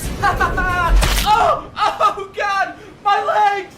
Oh, I'm going to prison! So they just time to skip town, right? Now that the police, animal welfare, tax enforcement, and this construction company are all after him, nope, he just goes back to work like nothing happened. But not before someone else gets killed by a crocodile. Also, not before we talk about today's sponsor, Rocket Money. I signed up for Paramount Plus so I could watch old seasons of Survivor, but unfortunately, the experience of using Paramount Plus is so bad that I never use it. I don't know if it's just the app on my TV specifically, but episodes of that show used to be shot in a 4:3 aspect ratio, but Paramount Plus stretches it out to widescreen. Meanwhile, all of the ads, which are shot in widescreen, for some reason are squished down to 4:3. Also, pausing doesn't work. It actually took me like days to even sign up for Paramount Plus. I don't know why. I tried on every device and they just didn't want my money for some reason. That being said, I am very happy that Rocket Money is sponsoring today's video, membership because it gives me a good excuse to complain about Paramount Plus. I stopped using it a while ago, but forgot to cancel the subscription, which is why Rocket Money comes in handy. Rocket Money safely and securely identifies recurring charges and lets you cancel those subscriptions with just a couple of clicks in the app. You don't need to worry about pesky customer service calls. You don't need to worry about Jeff Probst coming to your house to ask you why you're canceling your subscription. It just works. Rocket Money also has some great budgeting tools. You can monitor your spending by category, create budgets so you can get the most out of your money, and develop good saving habits. Rocket Money has helped save customers up to $740 a year when they use all the features, with over $500 million in canceled subscriptions. So to save more and spend less, join the over 5 million members using Rocket Money today. Go to rocketmoney.com/Danny or click the link in the description to get started with Rocket Money for free. And you can also unlock even more features with premium. That's rocketmoney.com/Danny to get started for free. Thank you to Rocket Money for sponsoring this video, and thank you to you guys for checking out Rocket Money. Now back to the video. After the whole escaping from the police incident, two of those teens from the bar decide to go make out in the ocean. This is great. They're smooching, they're making out. The boy goes underwater to... I actually don't know what he was planning on doing down there. It kind of looks like he's going to suck on her toes. But you know who that attracts? The Croc! The Croc said, hold on. If anybody's sucking on anybody's toes around here, you better believe it's gonna be the most sexually aggressive reptile. So he eats the boy, and then he eats the girl, all while this lone, terrified girl watches on in horror.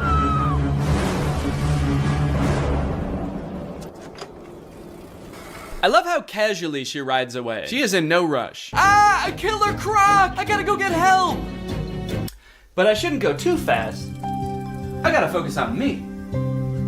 I gotta take care of myself first. My sister. No, good call. No need to give any credence to the girl who literally saw them get eaten by an alligator. Yeah, she was probably just making it up. She probably just wanted attention. She's like curled up in a corner, traumatized somewhere, and they're just like, stop lying! There's no such thing as alligators, you idiot!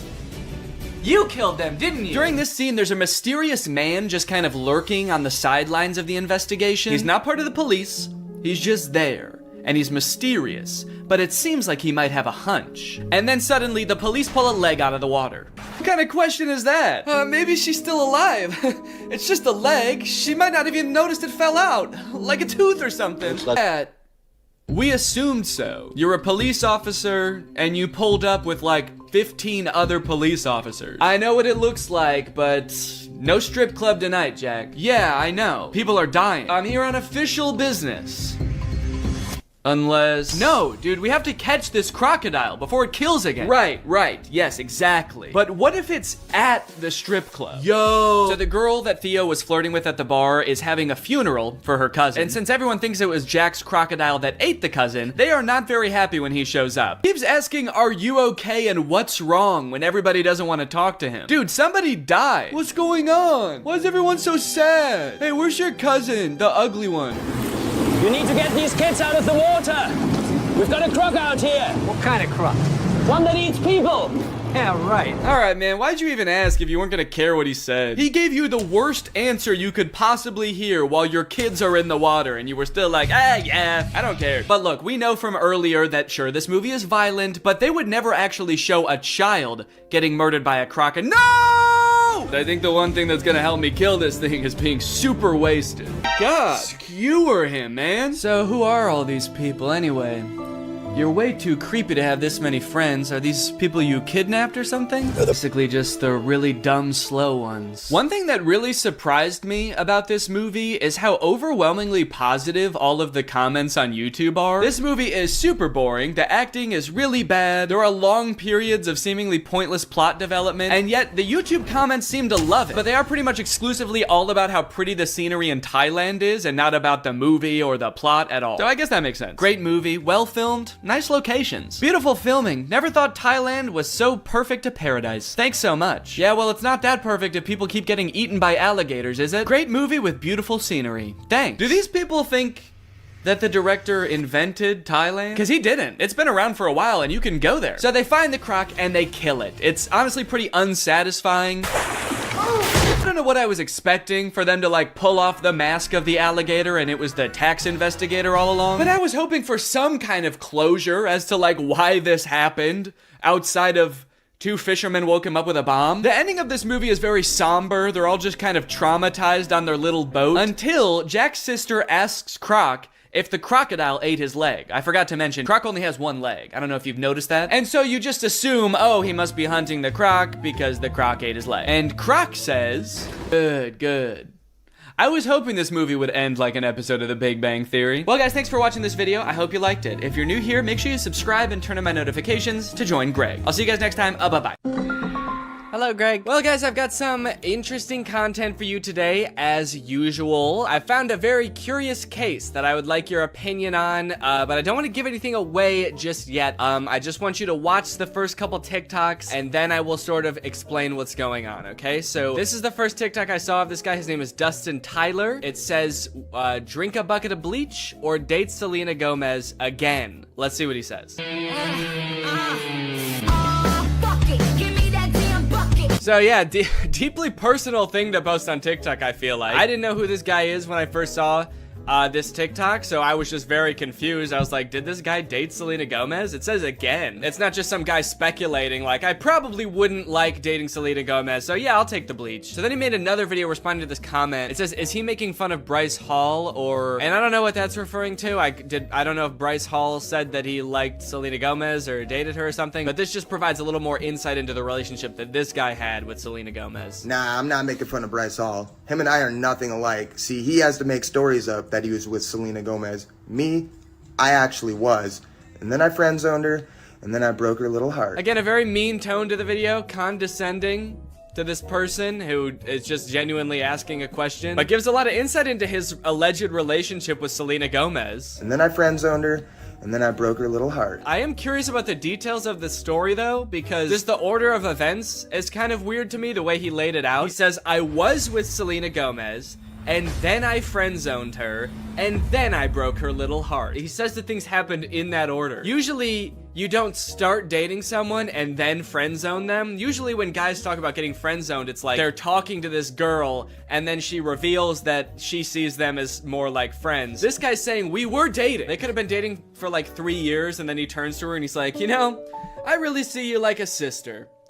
The best sister I ever had. So he says he dated her and then friend-zoned her and then broke her heart. So he like friend-zoned her, broke things off with her, and then he broke her heart. What did he do? I dated her, I friend-zoned her, and then I killed her hamster. Just straight up stepped on it. This was years later, by the way. Anyway, by now you're probably wondering, who the hell is this guy? Is this Justin Bieber? Because I know they dated. That's what I thought at first. I thought, is this what Justin Bieber looks like now? But no, this guy's name is Dustin Tyler. And I scrolled through his page to try to figure out who this guy is, and here's what I came up with. It's coming soon, but just like Oklahoma, mine is coming sooner.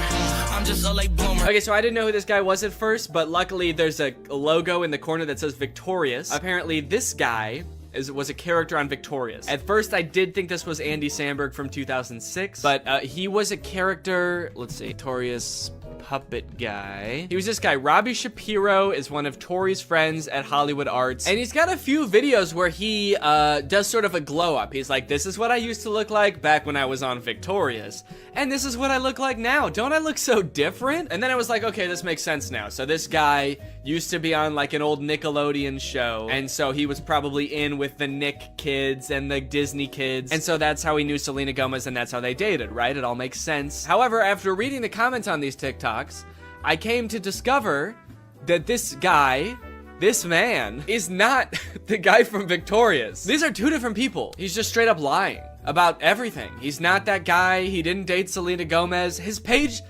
is full of lies. And to be honest, he's not lying very well, mind you, because the actual guy from Victorious, his name is Matt Bennett, and he has a TikTok account, and if you wanted to pretend to be him, you could at least make your name on TikTok Matt Bennett. I think that would make people believe you a lot more if you really wanted to trick people. But he didn't. He just he just kept his real name. Dustin Tyler. That's me. Please don't Google my name. So this dude's whole thing, apparently, is just like making shit up on TikTok and then hoping it goes viral because people are kind of like, whoa, you used to be the guy from Victorious, or whoa, you used to date Selena Gomez and now you'd rather kill yourself than date her again? That's crazy. It's also funny now that he says that he friend zoned Selena Gomez, because that would imply that like they are now friends, you know? And this is a pretty fucked up thing to say about your friend. Date Selena Gomez again, dude? Oh, that's disgusting, dude. That fucking, I hate that girl. I hate her. I would not touch her with a 10-foot pole. She's crazy. And she's my best friend. But again, it turns out that he did not friend zone her at all. Maybe he stranger zoned her. He friend zoned her so hard that they don't even know each other.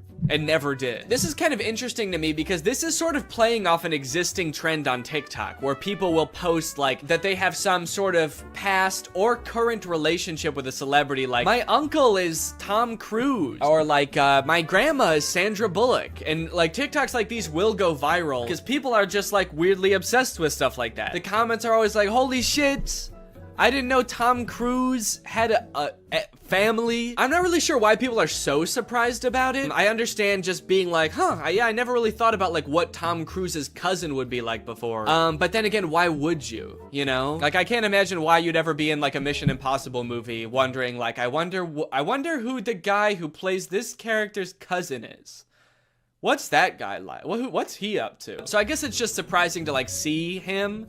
But it's not really surprising to find out that he does have a cousin. I don't think we're all under the impression that like Chris Pratt just showed up out like just came about through natural causes. If you just search on TikTok, I think famous relative check, lots of videos will come up about being related to Charli D'Amelio or Bob Saget. Okay, this guy is saying that his mom is Flo from Progressive. This is kind of like a popular thing on TikTok, and anytime like a big celebrity has some cousin post about them, it goes viral. But the downside to blowing up in this fashion is that it's kind of hard to keep this momentum going, you know? Most people don't have multiple famous relatives, so you can't just keep posting about like having more famous relatives. I mean, I guess if your cousin was Justin Bieber, you could just sort of keep filming him at every like family get together. But you are kind of just limited to one famous person, which is where I think this guy Dustin Tyler has it all figured out, because he doesn't just pick one celebrity to be related to.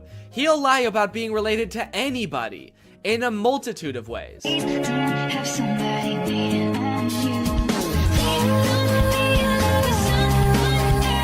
I should say that in this dude's profile, it does say jokes/satire. So he is covering his bases just in case someone tries to like sue him for whatever that would be, lying. Being weird. In case anybody tries to sue me for being a little bit strange, it's all jokes. Also, all of his TikToks about like dating famous women are about him friend zoning them. Or like him like dating them and being like, yeah, I dated like the most famous woman in the world. It was trash. Low-key, I'm a little bit out of her league. I mean, look at me, dude. I've got tattoos and I live in a hallway. And he kind of tries to disguise it as sort of like self-deprecating. Like, oh, what an idiot I am. I dated the most... It's like a Disney birth certificate that says like, this is the first baby to ever be born at Disneyland. And I guess like word got out that this baby got some kind of special certificate. And then people just started assuming like, oh, that's a lifetime pass. That baby got a lifetime pass. And from that moment on, has just been a rumor that if you give birth at Disneyland, your baby gets a lifetime free pass. So honestly, if you're like that big of a Disney fan and you do this, you don't even get a lifetime pass. You still have to pay to go to Disneyland. It's just your baby that gets in for free. And I kind of feel like babies get in for free to Disneyland anyway. Is that true? Children under the age of 3 get in free to all 4 theme parks and 2 water parks at Disney World. There you go. You want your kid to get in free to Disneyland? A better conspiracy would be just pretend they're 3 years old for their entire life. That shit could actually work. The article goes on to talk about a time where someone has tried to sneak in to give birth at Disneyland, and they hid in the bathroom while going into labor until I guess employees had to like assure her that her baby would not be getting a lifetime pass, and then she was like, oh, okay, fine, then I'll just go to the hospital. Once they assured her that she would not be receiving a lifetime passport, she came out and accepted the ambulance ride to Western Medical Center where her baby was born shortly thereafter. I don't know about you guys, prize, but it kind of sounds like she failed the test. If you know anything about Disneyland, you know how well the cast members there, all of the employees, all the staff, all the people in costumes are trained to like respond to every circumstance. It sounds like you just entered the giving birth at Disneyland experience, and honestly, you didn't make it to the end where you get the prize. It also says that this discussion board, The Laughing Place, has some hilarious forum chats about this topic. So I guess other people have been like sharing stories about this happening on this forum, but when I clicked on it, it turns out that it doesn't exist anymore, which kind of sucks because I wanted to find out more times that this has happened, but honestly, it is probably for the best. Kind of sounds like they were talking about some pretty sick shit in there. You think you're gonna go to a Disney forum and see people talking about like, my favorite movie's Coco, but instead you see people talking about like, I'm gonna give birth inside of Pluto's house. I'm gonna go to Disneyland and get fucked by Goofy, and then Goofy's gonna be the father of my child, and I'm gonna give birth on It's a Small World. And I'm gonna make Elmer Fudd cut the umbilical cord. Is Elmer Fudd a Disney character? I actually don't think he is. But he's gonna be there anyway. And then me and my freak mutant, half goofy, half human child will both get lifetime passes. Free pass for life for my little freak. Passes or not, being born in Disneyland is a pretty cool claim. Yeah, I mean, I guess so. The way this is written, it kind of makes it sound like, so you might not get a free pass, but I don't know, it's worth a shot. You might want to do it anyway, just for shits. I've actually found a little bit of discussion about this on TikTok as well. Quick question, what's stopping me from giving birth in Disney World? Like in the Magic Kingdom, on a ride, in the Epcot ball? I think this TikTok in particular is a joke, but the comments under this TikTok are actually very interesting. I went into labor at Disney. They were not cool about it. And people like responded asking her to elaborate, and she goes on to detail her experience going into labor at Disney. And from her experience, it kind of sounds like the second anybody starts going into labor at Disney now because of this conspiracy, the entire staff immediately flips and like makes it their top priority to get you out of the park and like to a hospital to give birth. And I guess that sometimes they can be so rushed trying to get you out of the park that it comes off as rude, but obviously they're just like concerned for your health. They also don't want this rumor escalating of like people giving birth getting a free pass. And also it's just like people in sweaty mascot costumes trying to not deliver a baby because that's not their job. So sometimes I guess it comes off as rude. But the funny thing is, from this woman's entire explanation, it sounds like she didn't even know that this urban legend was a thing. So in her head, I guess she just like broke some unspoken rule at Disneyland that she had no idea about and made the entire staff of the happiest place on earth turn on her in an instant, which is so funny to me. Hello there, what can I get for you? Yeah, can I just get a medium root beer, please? Oh, great. Oh, great, another guy here to put his balls in the root beer.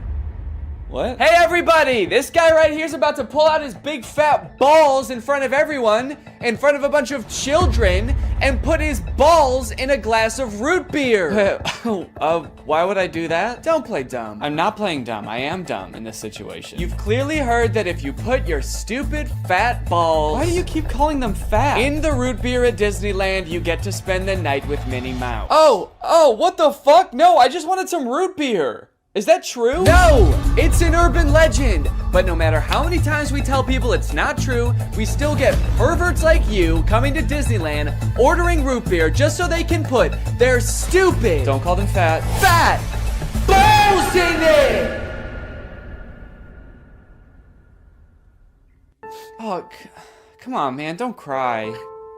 I already am. Why do you still sell root beer if this keeps happening? Because if you shit in the root beer, you actually do get a free fast pass for Space Mountain. Okay, I don't want to put my balls in root beer, and I definitely don't want to shit in the root beer, okay? I legitimately just want to drink some root beer. Oh.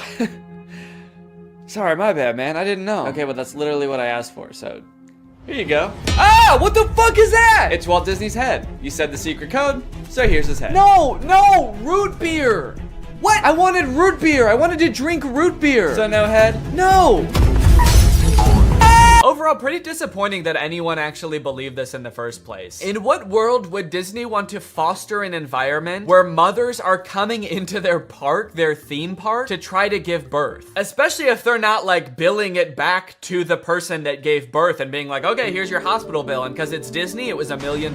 Now, by now, it should be no surprise to you that there are some people in this world that want to spend every waking moment of their lives at Disneyland, especially their most precious moments in life, which is why you can also get married at Disneyland. Let's take a look at some of the craziest places you can get married at Disney World. Starting at $12,000, you can get married at the Haunted Mansion in Disney World. But just like expecting mothers trying to sneak into the bathroom to pop out a quick a quick person. Couples are of course also trying to cheat the system and avoid paying to have their wedding at Disney. So they'll just like sneak in with like themselves, maybe a couple family members and an officiant, and just like have the wedding in like a somewhat secluded area of the park. Here we have an article that details a San Diego couple sharing their secret Disneyland wedding story. Not many people can say they secretly got married in Disneyland's Sleeping Beauty Castle. 2 years ago, Gabriel and Andrea had been saving up for their dream wedding at Disneyland. However, when they began looking for wedding options at the park, the couple said that the cheapest option was $12,000. Instead, they decided to spend their life savings on a house. Great move, honestly. No complaints so far. That's a very wise choice. So Gabriel and Andrea decided to have a secret wedding at Disneyland. The couple gathered Gabriel's oldest daughter, an ordained minister, a witness, and packed their bags, heading for Disneyland for what they called a guerrilla-style wedding. Now, I don't know much about weddings. I've only had one, but I do know that you don't generally want to have them guerrilla style. Like when we were planning our wedding, that word almost never came up, I don't think. Just imagining them describing their wedding afterwards, like, yeah, it was so romantic. We hid in the bushes for 8 hours in the hot Florida sun, wearing camo paint, waiting for the crowds to die down. You know, just sort of waiting out the crowds and the gunshots, the airstrikes. Airstrikes? Then we popped out and I said I do.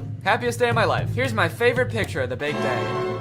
Now buckle up, because this next urban legend is about to get nasty. Quite literally, this is disgusting. Like I said, the most devoted Disney fans would probably spend forever at Disney if they could, but maybe they can. For years and years, the Haunted Mansion has been the home to an endless supply of Disney myths and legends. But the attraction's most prevalent and persistent rumor is that guests regularly spread the remains of their friends and family inside the ride. This can't be true though, right? It is 100% true. Yes, that is right, and I don't want to bash anybody's final wishes. I know that that's a very personal thing, but spreading human remains in a public place that people are like walking around and touching? Please don't do that. Or you know what, I should say, you know, because I feel bad for people who are just trying to honor their dead relatives' wishes or whatever. If you're alive still and you're watching this video and that's gonna be in your will, please take it out. Don't make people do that on your behalf. Honestly, I am a little relieved that people are sticking to like spreading ashes at least, because there are a lot of different ways to dispose of a body. It was actually my grandpa's greatest wish to be laid to rest at Disney. Oh, that's sweet. You're gonna scatter his ashes around at the park? Not exactly. The Haunted Mansion probably has so much human ashes in it, it's not even funny, said one Disneyland custodian. Blech! That is the nastiest thing. Oh my god. Don't do that. Do not do that. Please. People scatter their loved ones' ashes in the Disney parks monthly. Can you imagine just like being on a ride and the person next to you is dumping out ashes? Disney employees are literally aware of this too. They have to follow special protocols every time this happens. The custodians are used to identifying and vacuuming up these ashes. I don't know why I was surprised to hear they vacuum them up. Of course they do. It's a literal human corpse, basically. Of course they get rid of it. The people who are like requesting this happen to their bodies must know this, right? They must know that some custodian that does not willingly work in like a morgue or something is going to have to take care of that. This sounds awful for everyone. If you're the custodian, you have to vacuum it up, but if you're the person that just lost someone you care about, you have to know that they're just gonna vacuum it up. They might even make you watch. They have you come identify all the places that you scattered the remains, and then they just like make eye contact with you while they're vacuuming it up. This is going in the garbage now. We're gonna throw this in the garbage now. Say bye-bye. So when you're laying them to rest in the happiest place on earth, you're actually condemning them to forever in the suckiest place in the world. Yes, that is a very funny joke. And people will put them anywhere too. Like flower beds, bushes, the lawn at Magic Kingdom, outside the park gates. Outside the park gates? They'll put this shit anywhere too, you know? Outside the park gates, on the highway on the way home, the McDonald's across the street, Universal Studios, shit anywhere. It doesn't really matter. I feel so bad for the employees that have to deal with this, honestly. That would be so scary. Honestly, even as a patron, you know, I honestly like going to Disneyland every once in a while. I think it's pretty fun. But next time I go, I am going to be terrified that I'm like touching human remains at all times. Especially now knowing that they put them everywhere. I'm gonna be eating a turkey leg and wondering like, is this actually some guy's leg? They're most frequently dispersed around the Haunted Mansion, which is kind of perfect if you ask me. Okay, this girl's actually a little bit too into it. But now this whole ashes thing, which is not really an urban legend, is actually true, has actually spawned urban legends out of it, as you can see here. Have you heard of the legend of the crying boy at the Haunted Mansion in Disneyland. The story goes a mother spread her son's ashes without permission from Disneyland, and you can see him crying as you're exiting the ride. Spooky. I wonder why he's crying. Maybe because his ashes are in a vacuum. Maybe because he was a little boy and his mom spread his ashes in the scariest ride at Disneyland. The mom was like, yeah, my son used to love this ride. Every time we would get on it, he would be screaming and crying and shaking because he was so happy and excited. So I decided this is the perfect place for him to spend the rest of eternity. In a rundown castle of pure terror. It's what my darling little boy would have wanted. All in all, it seems to me that Disney, this giant corporation that owns like every media property known to man, has their grubby little fingers wrapped around people a little bit too tightly. It's like you already have every movie and TV show. Do you really need people like begging to spend their entire lives at your theme park also? But even still, with people spreading their loved ones' ashes at Disney, people trying to give birth at Disney just to get free tickets, Disney is still trying their best to immerse you in their parks as much as possible to make you never want to leave. Recently, Disney opened up the Galactic Star Cruiser Hotel, which is a Star Wars hotel and experience. I think it's like a 2 or 3 day long experience where you are like in this hotel. There's like a story that you have to follow about shit going on around you. It seems very immersive, and to a pretty big Star Wars fan, honestly, it sounds pretty cool. But it is also $5,000, and instead of windows, your room has a screen that just shows a video of outer space playing. So, you know, just keep that in mind that you might go insane while you're in this place. With no concept of night or day, you just have to adhere to the Star Wars pre-approved activities. There's like stormtroopers patrolling the halls at all times. It's kind of like they wanted to build a Star Wars hotel, but they built a prison instead. I read through some of the Google reviews for this hotel. It's only been open for a little bit, so there's not that much to go off of. And honestly, there are a lot of 5-star reviews of people who seemingly really enjoyed it. I did think that this review was really funny. This person gave it a 1 out of 5, and they said, thought the experience was fun, but not worth the price. There are too many missions to keep track of, and you are always missing something. It kind of seems like they got like too immersed in the story and like started to believe that they really needed to complete these missions. This sounds more like the review of a disgruntled employee that like works on a spaceship. There are too many fucking missions, man. There's too much shit to do. The hyperdrive is gonna fail, and I need to fix that. Not to mention the First Order's breathing down my fucking neck, trying to get me to give away the location of my comrade. This place is fucking stressful. I think my favorite thing I've seen come out of this Star Wars hotel is this apparently now deleted ad for the experience that says, strike unlikely alliances in your very own Star Wars story. Apparently when you come in, you can decide if you want to be like on the good side or the bad side. So this, holy shit, this place is metal, dude. This goes hard. It's crazy to me that you actually can choose to be on the side of like the evil intergalactic fascists, basically. You and your preteen daughter can don First Order uniforms and betray one of your favorite character's trusts, Chewbacca, giving away his location and leading the First Order directly to him, who will take him away to be tortured and then eventually executed. It might be a little too immersive. It might be. We're gonna start hearing people come back and you're gonna be like, how was your trip? You went to the Star Wars hotel, right? And they'll be like, the guilt over my actions will haunt me forever. But I did what I had to do. It was honestly fucking sick. I loved it. And honestly, like, if someone offered to bring me there for free, would I go? Yes, I probably would. Yeah, honestly, I would like to go 100%. I would like to go. And as if living in an intergalactic prison day-to-day life is curated by Disney. Oh gosh. I feel like we have so much chemistry together. Me too. This has been great. This date was a lot of fun. I really haven't connected with anyone like this in a long time. Fantastic. How likely would you be to recommend this experience to a friend? What? On a scale from 1 to 10, how would you rate my performance? Performance?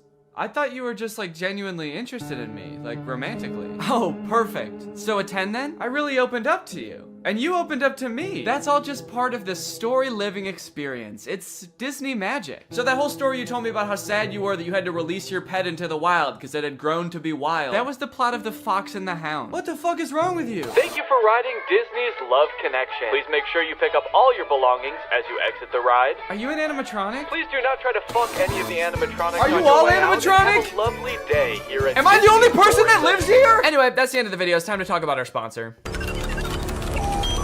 What's up? It's me, a hacker, and I'm so excited to steal your data because you don't have today's sponsor, ExpressVPN. You see, sending data over an unencrypted network is a lot like sending a postcard. There's no envelope to cover up your info and protect your sacred message. So any old creep with a little bit of basic computer knowledge and a little bit of free time can come along and check out all of your private information. I'm talking passwords, financial details, hell, emails. I'm gonna look at all of it. I'm doing it right now. Hey guys, I was just kidding. It's just me, Danny. I wasn't kidding about most of it actually. Just the part about me being a hacker, but the rest of it is true. Oh, there's not enough light on my face now. Can I just sort of illuminate my face with this? Luckily, today's sponsor, ExpressVPN, is here to help. Because ExpressVPN encrypts all of your network data with their best-in-class encryption. It would literally take a hacker using a supercomputer billions of years to crack this encryption. ExpressVPN has the fastest speeds out there. They've got 24/7 customer support, and ExpressVPN is extremely easy to use. You can fire it up and get connected with just one click. I've got ExpressVPN on every device that can have it, just to have a little bit of extra peace of mind when I'm out and about, especially on public Wi-Fi. So if you want to find out how you can get 3 months of ExpressVPN for free, then head on over to the link in the description. That's expressvpn.com/Danny Gonzalez. That's expressvpn.com/Danny Gonzalez. Thank you, ExpressVPN, so much for keeping us safe, but also sponsoring this video. Thank you to you guys for checking out ExpressVPN. When you click on the link, it really helps to support my channel, so thank you for that. All right, thank you guys for watching this video. I hope you enjoyed it. If you're new here and you're not subscribed yet, make sure you subscribe and turn on my notifications to join Greg. Greg is what I call my army here on YouTube. We are a ruthless army whose violence and terror knows no bounds. Please subscribe and turn on my notifications to join, and I will see you next time. Bye-bye. What's up, guys? Real quick, I have new merch, and also there's a big sale going on in my merch store right now until December 1st, and 4 random orders during the sale are going to receive one of the physical drawings that I did in the fake AI video. So if you want to check out the new merch or get some discounted merch, then head on over to DannyGonzalez.store, and now here's the video. Fashion changes fast, like really fast. Looking at this picture of myself wearing a V-neck and cargo shorts feels like looking into an old photograph from the 1910s, where like everybody in it is dead now. But believe it or not, this picture was only taken 2 weeks ago. That's how fast fashion trends change. Remember that weird t-shirt I was wearing at the beginning of this intro? I've already thrown it into a landfill. That's how fast fashion trends change. Styles change so quickly over the years, it feels impossible to predict what is going to be popular next year, let alone like 30 years from now in say 2050, which is scary to me because by then I'm gonna be old, I'm gonna be falling out of style, but luckily, some experts think they've already figured it out. I found a few articles claiming to predict what the fashion of the future will look like. And if I can just buy all that stuff now, then I can become the ideal man of the future today. So my goal is to go through each of these 3 articles and craft one outfit based on what each one predicts. That way I can cover all my bases no matter what the future looks like. And then we can decide together which future we would most like to live in. Okay, this is an article on a website called Dream Zone, and it's called 2050, the fashion of the future. Adaptable wearable technology. Most of us will live close to the printing house or have a 3D printer at home. Huh? What is this about everybody living close to the printing house? Like Kinko's? I do mess with the idea of 3D printed clothing though, that's kind of sick. The idea that everything you own can fit perfectly because it's like 3D printed, custom to your body, is kind of cool. Socks will recycle themselves. Wearing for a few days and discarding will become a thing of the past. I don't do that currently. Wearing for a few days and then discarding? We don't do that. That's something that you do. You made that up. Fashion trends will not get banned, but it will be made from paper so that everything which is old can be dropped off to domestic recycling. So what I'm getting from this article, 3D printed clothes and recyclable clothes. When I Googled 3D printed clothes, I came across this company called Zellerfield that makes 3D printed shoes specifically designed for your exact feet using scans of your dogs that you send them. They have a bunch of different models of shoe. This one's got a face on it. Actually, it's got 2 faces on it. It's got one on the front and one on the back. Voldemort-ass shoe. Incredible feel, fused 3D lattice with no stitching, glue, or weak points. That actually is kind of cool. So there's no stitching. It's just all assembled basically together. It's all one solid piece. Kind of like a crock.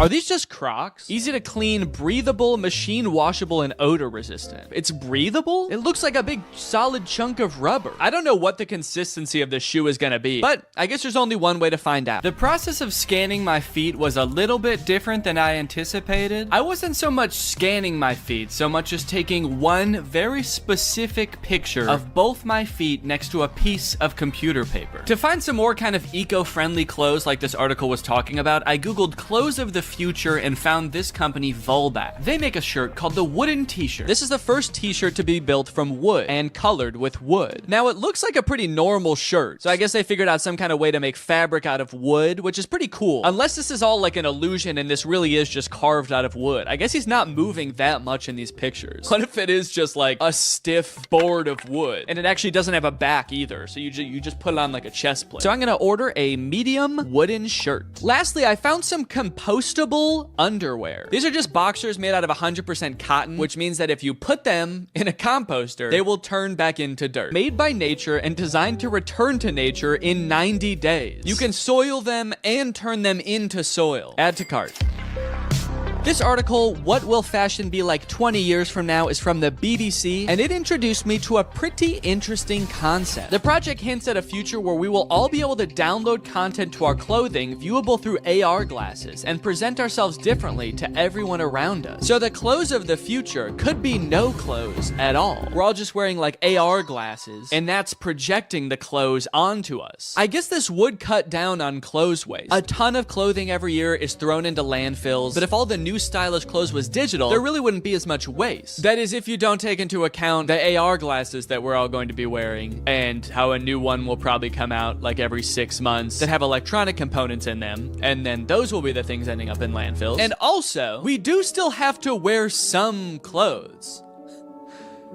Right? Or is the future just gonna be like people walking around looking like Fortnite characters in our AR glasses, but in reality, they're just naked? The most interesting part about this is that I actually found a company that offers this service already. It's called DressX. I actually found it because Sophia Nygaard made an entire video where she dressed up in outfits from this service for a week, and it's super interesting. You can buy clothes, digital clothes, from this website, and then you can try them on virtually. I guess you upload an image of yourself that you want to be wearing the outfit, and then you pay $20 for them to basically Photoshop you into the outfit. And it looks a little bit realistic. Yo, look at this, the Neo suit. I feel like when I upload this, they have to decide how big my ass is. Okay, I'm actually kind of liking these, dude. Whoa, look how big that hat is. Dude, that's crazy. Maybe I want to go with this one. It's $100 for this whole outfit, which could be worth it, depending on how it turns out. Yeah, I'm gonna go with this one. This article is called Fashion Trend Predictions. What will clothes look like in 100 years? Fashion in the future might be entirely different to anything we can predict. Okay, so they're basically starting off by being like, we have no clue. Everything in this article is probably wrong. Formulated after the sleek form of smartphones and other tech devices, the fashion industry may be heading towards the use of futuristic looking clothing. Okay, so our fashion in the future will be based on smartphones, which are something that we have today and probably like won't have in the same form 100 years in the future. Also, that sounds terrible. I don't want to dress like my phone. I'm all metal and gray. I have a giant speaker right here and a giant microphone down there. Okay, this one also says clothing designed for VR glasses. So I'm thinking VR glasses are gonna be a big thing in the future as well. So maybe I should incorporate that into this outfit too. I mean, I guess glasses with like a camera on them does kind of correspond to the whole smartphone theme. The use of artificial intelligence in the fashion industry may end up having the ability for clothing to change colors, temperature, and size. Wait, doesn't that already exist? I swear I've bought a shirt from like a gift shop on vacation before that changed colors if I was in the sun. Okay, so for this version of the future, here's what I found. Some augmented reality sunglasses. I didn't even know technology was this far, first of all. AR technology? They can just make them in sunglasses now? You can just sit down with your sunglasses and be in front of a giant theater screen. Why does this feel like this is a scam or something? It has 1,500 ratings and it has good reviews. So I'm gonna get them, honestly. I'm honestly kind of just curious and I want to try them. Next up, remember how I said giant speaker right here? Giant speaker right here. This is a Bluetooth hat. Plays the music out of it. It's only $15. It's incredible. And then I don't know, like a color changing shirt, but maybe I can get some kind of like metallic pants or something to go along with it. And that'll kind of complete the look. With 3 futuristic outfits chosen, it was time to start testing them to see which future I would most like to live in. Here we go. This is the hat. Warning, to avoid danger of suffocation, please keep this bag away from babies and children. When you take the hat out of the bag, there should also be a warning. It should be like, now don't use this hat near anyone else. Don't use this in public around any other people. It's gonna weird them out. It's also gonna be super annoying. My initial impression of a lot of these products was not great. Connected. Yes. Sound quality did not sound good, guys. I have to say that does not bode well for the test of this. The color changing shirt was super confusing. My hot breath would make it change colors, but when I would put my hot hand on it for like a minute straight, it wouldn't. What the hell? It barely changed color at all. How hot is my breath that did it and nothing else does? Oh, yeah, okay, so this is the robot onesie that I ordered. Onesie? Is that the right word? Like, that's the word for a baby outfit that's all one thing. Is that like that for people too? Or like adults? People. I know it's like that for babies, but what about like humans? Human beings. But what I'm most interested in trying is these AR glasses. So let's get the whole outfit on and see how they work. Ah, whoa! Holy shit. Oh my God. Whoa, that's actually kind of cool. So my whole laptop screen is like suddenly appeared in my glasses. No matter where I look now I just see my laptop screen. You can fully see it on the camera. You can't see your eyes anymore. You just see my laptop screen. Of your laptop screen. Wait, that gives me an idea. Hold on. So you can see perfectly what's on my screen? Yeah. Interesting. Okay. How do I look? I didn't realize when I bought these that it seems like you have to have them plugged into your laptop or phone in order to use them. So it's not like you can just be walking around watching the new Mr. Beast video as you walk down the street. You have to be carrying a laptop with you too. But I do think that there is a real use case for this outfit. With all this potential for stimulation strapped to my body, I can become like a permanent iPad baby. So I turned on a food theory video, I started blasting some futuristic music out of my hat, and started playing some stimulating videos of kinetic sand on my glasses. Okay.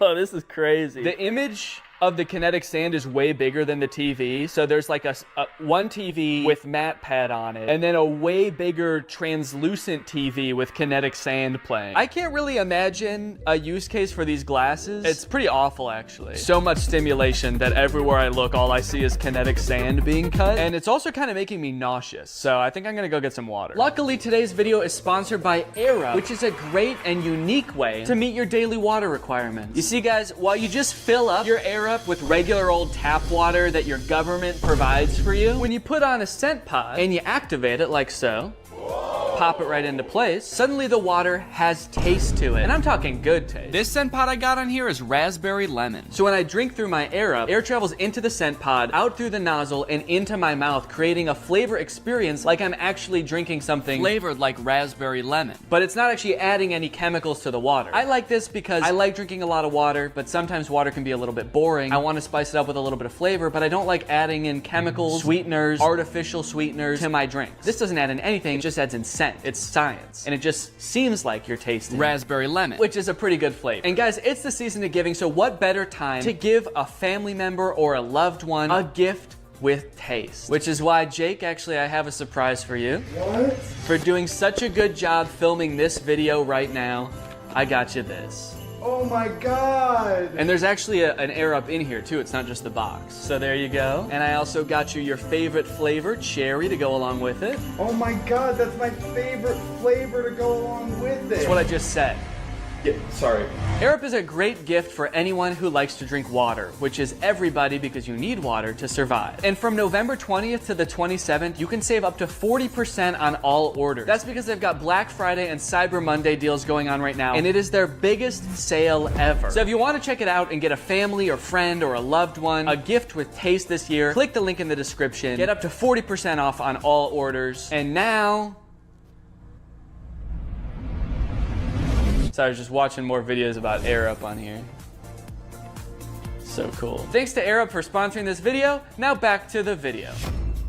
For the virtual outfit, before I even purchase it, I have to take the picture that I want them to Photoshop me in, because that's part of the checkout process, is uploading that picture. So that's what I'm gonna do right now. Now the outfit is so kind of edgy and dangerous looking that I gotta pick a cool location for it. So that's why I'm out and about. I have to find a cool location for it. The big issue with that is that the top is like a mesh top, which would usually be worn with nothing underneath, so that you could kind of see, you know, my belly button, my nipples, whatever. But if I'm looking for a cool location, that's gonna be a public location. And if I'm in public, I'm not gonna be walking around taking pictures with my shirt off. Filming in public is already embarrassing enough. I don't need to take my shirt off. But look, I'm wearing like kind of a skin colored shirt. Maybe they can just Photoshop my shirt off anyway and give me like rock hard abs. That would be sick. So I'm just gonna take a picture and send it to them and see what they do. I'm just wearing regular clothes. I'm wearing jeans and a t-shirt and shoes. And so I'm just gonna try to find like an edgy location to take a picture of myself. Well, I took a little walk and I looked around and I found this. A skate park. Also the smallest bleachers I've ever seen to watch people at the skate park. Guess they're not anticipating like a ton of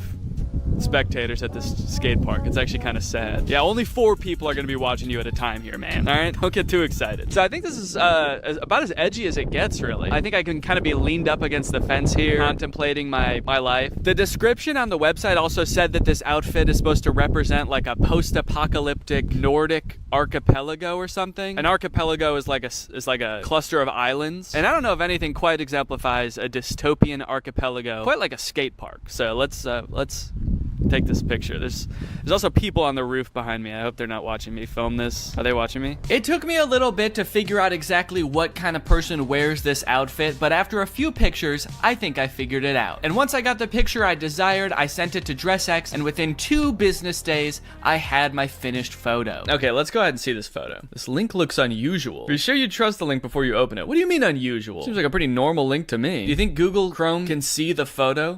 You're not gonna want to open this picture, dude. The picture in this link looks very unusual. Okay, very, very interesting. I like it. I like it a lot. This is...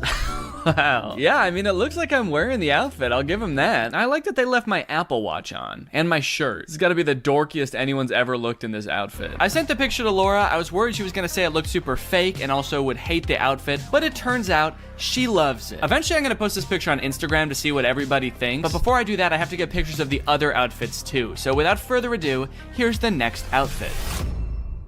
All right, well, it's been a month since the last part of the video that you just watched. Our son arrived about 2 weeks early, so I had a little bit less time to film this video than I thought. Whoops. So yeah, I'm a dad now. I've been taking the past month off of social media and just like taking a break from filming and stuff, just to hang out and get to know the little guy. He's awesome. He's very chill so far. Does a lot of sleeping, does a lot of pooping. And all in all, it's probably been the best month of my life. This has been fantastic. It's been amazing. Everybody's healthy. Everybody's doing great. The delivery went great. About as good as you could ask for, honestly. But being that I am a dad now, I do kind of have to reevaluate my content, you know? I have a son to raise. Do I really care about becoming like the trendiest man 30 years from now? My son's gonna be 30 years old in 2050. Okay? Or something like that. I don't know. Somewhere around there. Or do I really want to be worried about keeping up with the hottest trends of the future?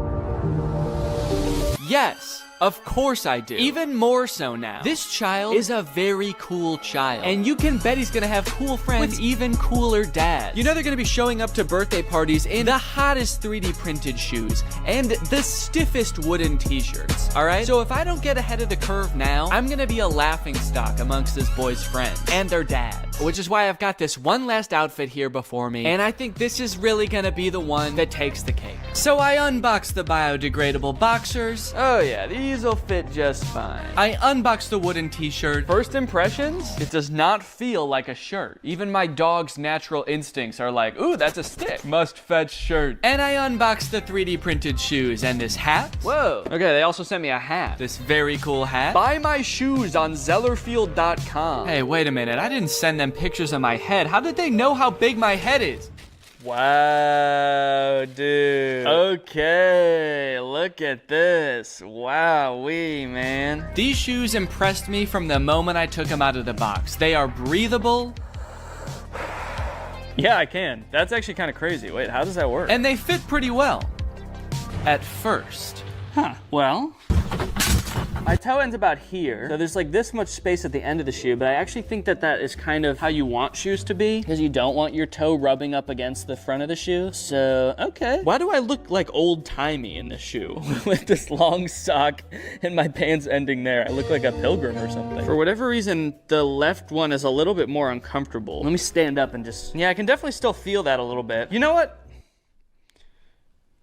No, I think these are too big. I actually think they are too big in the toes. I feel like I've got a lot of extra space there. But I wouldn't know the full extent of it until I put the full outfit on to test. The very first thing I noticed is that when I put this shirt on, it was like weirdly cold. Like usually when you put clothes on, it warms you up right away, but the shirt has like a weird cooling effect to it. And it's like, it just feels cold on my body. Does it feel cold to the touch to you?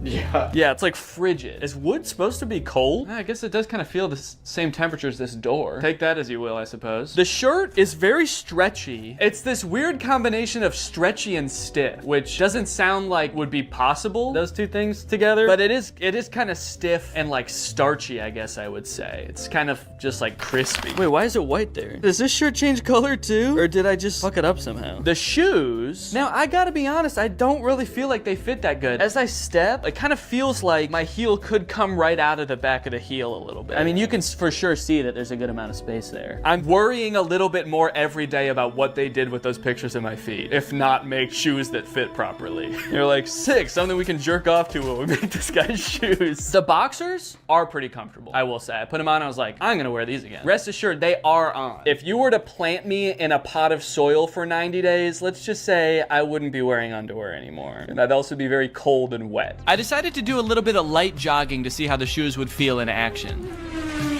Oh no, these have really bad grip. Let me try on sidewalk real quick.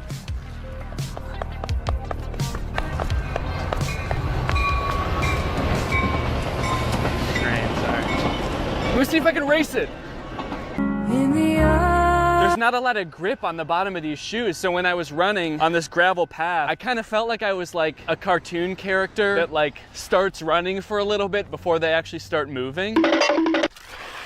I will say that the issues with the fit are still ringing true. These feel very loose, especially on the heel, which when you're running is not what you want. They look like clogs. They look like old wooden Dutch clogs that they would wear in the old days. It looks like someone painted them blue, honestly, and put a face on them for some reason. Shirt hasn't gotten any warmer. It is cold outside. It's only 50 degrees out right now, so, you know, I guess I didn't expect it really to warm up, but it's cold to the touch. Like every time I touch the sides of my body with my arms, I'm like, ugh, and that's no way. You shouldn't feel like that when you touch your own body. Boxers still feel good, honestly. If I shit myself right now, I'd have no problems taking them off and just planting them right there. Maybe come back in 20 years and see a beautiful oak tree in its place. That joke's only funny if you know that I eat a lot of oak seeds. Yeah, I guess that's really all there is to this outfit. So guess I'm gonna go hit the dusty trail.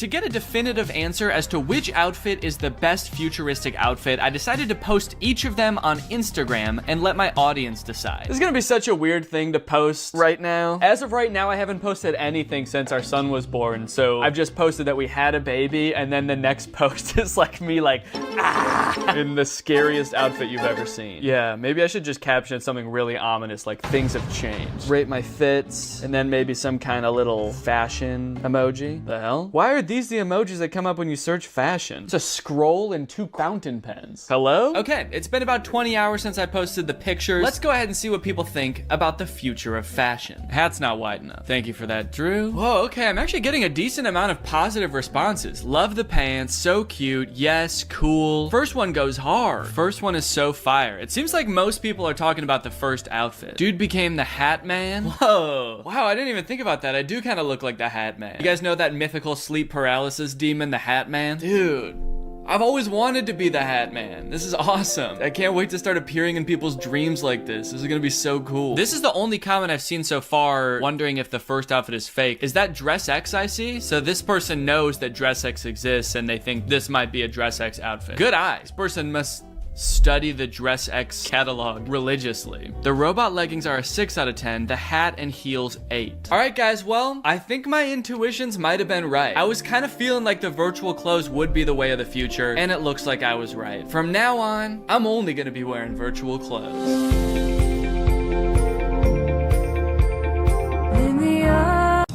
This house is a disaster. Toys everywhere. Dirty dishes in the sink.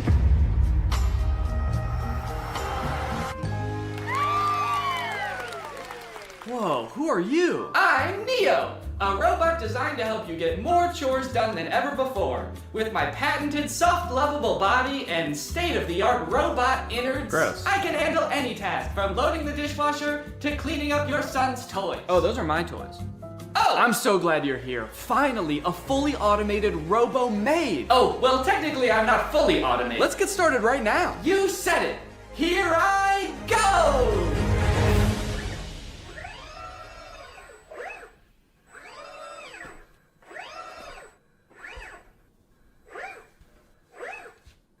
Okay, are you good then? I'm fine! Okay, I'm just gonna get to work on a video then. Splendid! I'll just be up here working in a tremendous amount of pain! What's up, Greg? Today I want to talk about a topic that has been fascinating me for years: the progress of humanoid robots for the home. On the surface, this seems like maybe one of the best use cases for AI. A future where none of us have to do chores anymore. There's just some little metal freak who lives in your house and gets off on doing them. A few years ago, we could barely get robots to stand up straight, and even when they did, they looked creepy as hell. Do you guys remember Sophia? She was that scary-ass robot that was going on like talk shows 7 years ago to show off her state-of-the-art realism. This video of her on Jimmy Fallon got 25 million views.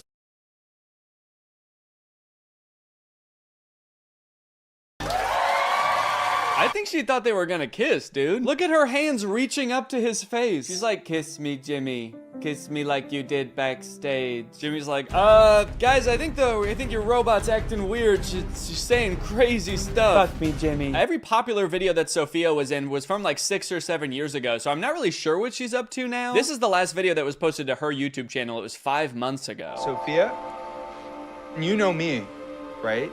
I'm your father. You know what I can't wait for? Is this the first time you've talked with a robot? I hope this isn't too weird. We're going to have to break you to rebuild you. And I need your help. Okay, so she's not doing well at all, I guess. That was terrifying, man. I was like, hey, we haven't heard from her for like 6 years. And the last video that she posted, this guy is like, I'm your daddy. Remember me? I'm gonna have to kill you. But things have moved pretty quickly in the robot realm the past couple years. This company 1X just recently announced that it has developed the world's first humanoid robot that you can buy to go in your home. His name is Neo, and they've been working on him for some time. This first announcement video is from like a year ago. The robot picks up a bag and hands it to someone and poses with a person for a picture. So this is just an announcement that they had like started working on this robot, so they only have like 3 seconds worth of footage. Just the robot handing her a bag and then posing for a picture. Kind of seems like maybe the robot only functions for 3 seconds at a time before it, like, I don't know, gains sentience and tries to destroy. The clothing may be an effort to cover up what 1X says is a, quote, muscle-like anatomy. Oh, gross, dude. Don't show us a picture of its dick when you say the phrase muscle-like anatomy. Does this thing have a penis? Also, they said that this thing has a 7.5 mile-an-hour max speed. That's like an 8-minute mile. Why would this thing need to run that fast if it's just doing chores in your house? You forget your bag at home and you look out your rearview mirror and this robot is just sprinting down the road chasing you. Your bag, you forgot your bag. Okay, here's some little demos of Neo doing stuff like putting away the dishes, handing this woman eggs that were already within arm's reach of her. Now, you might be looking at this cord and thinking, oh, that's kind of lame. Does this thing need to be plugged in the whole time? But don't worry, this is just a leash to make sure he can't attack this woman. Now, it's interesting that this robot is like in a tracksuit. He's kind of swagged out with a sweater. Not exactly the Jetsons-esque metal robot we were all picturing in our childhood. It is nice and cozy, but like, what happens when this thing gets wet? What if he spills egg on himself? If you have this thing doing chores in a household with children for more than like a week, it's gonna smell like shit. And I guess you could just take off its sweater to wash it, but then you're gonna see this thing's dick, and I really don't wanna see that. Okay, but those were just the early beta videos. This is the official announcement that you can pre-order Neo. Now, this came out 3 days ago as of recording this. And look at this, now Neo has a much improved look. Instead of that black face visor, they gave him the creepy black eyes the parents have in Coraline.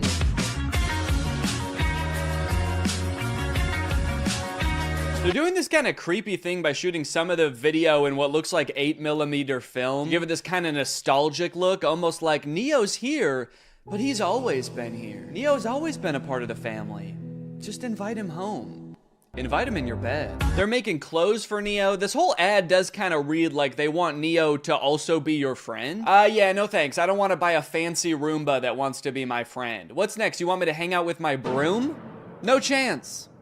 He's a coward. I grew up reading these beautiful books and watching these beautiful sci-fi movies where the future was all about how we as humans, we really focus on the things that matter to us. Yeah, I feel like in all of those sci-fi movies that have robots, they are about the robots turning evil. I think really what he should have said is, I grew up watching the first 5 minutes of every sci-fi movie. Neo's hardware comes packed with features like human-level dexterity and a 55-pound carrying capacity. Okay, wait, 5'6", 60 pounds? These are my stats too, that's crazy. 4-hour battery life, soft body? He's just like me for real. Ugh, that is a weird box. Kinda looks more like a cocoon or an egg. So you're gonna wanna make sure when this thing hatches that you are the first thing it sees. That way it knows that you're its mom. It might ask you to feed it worms out of your mouth. You can ignore that. It doesn't need them.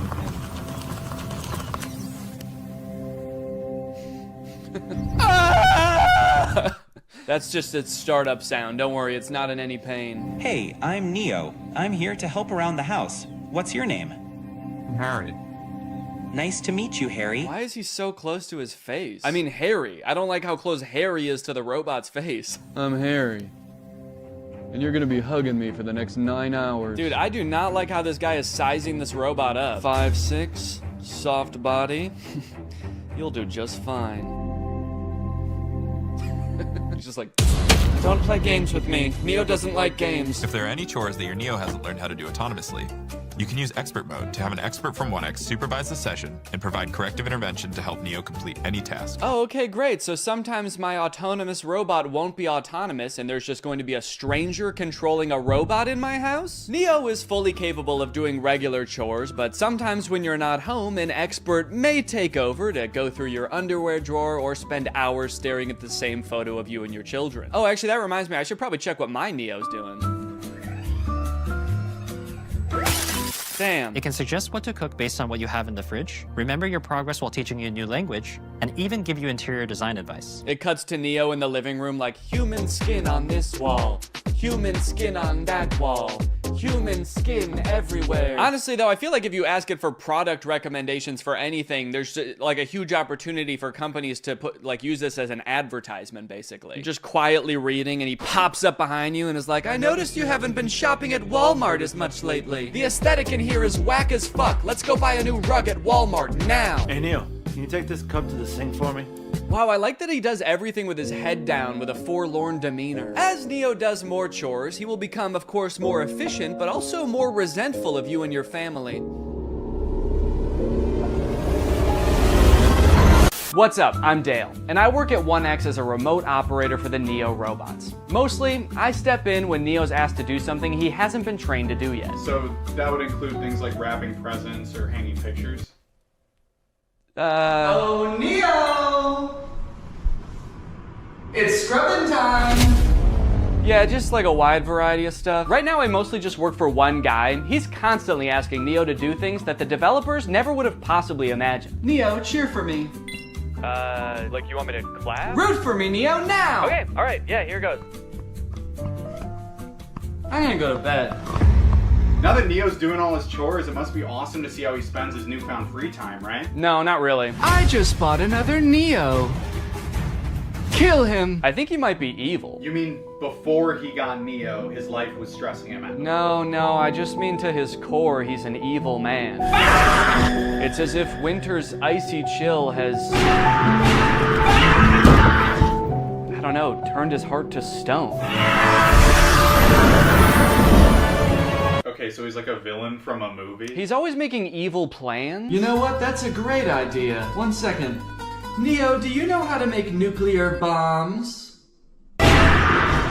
Now, one interesting question I've seen posed a lot when people are talking about humanoid robots for the home: does a robot even need to look like a human to be able to do tasks around your house? Like Roombas, for example, are vacuums. Like, they just made the vacuum into a robot. They didn't need to make a human to hold a vacuum. And I think if we kind of expand our idea of what a robot can look like, you can actually make a more useful one. I saw this video a couple days ago of a robot that's meant to care for elderly and disabled people. The title of the video does say that this robot can solve the elderly care problem, which does have a bit of a sinister undertone to it, but I think it was designed with good intentions.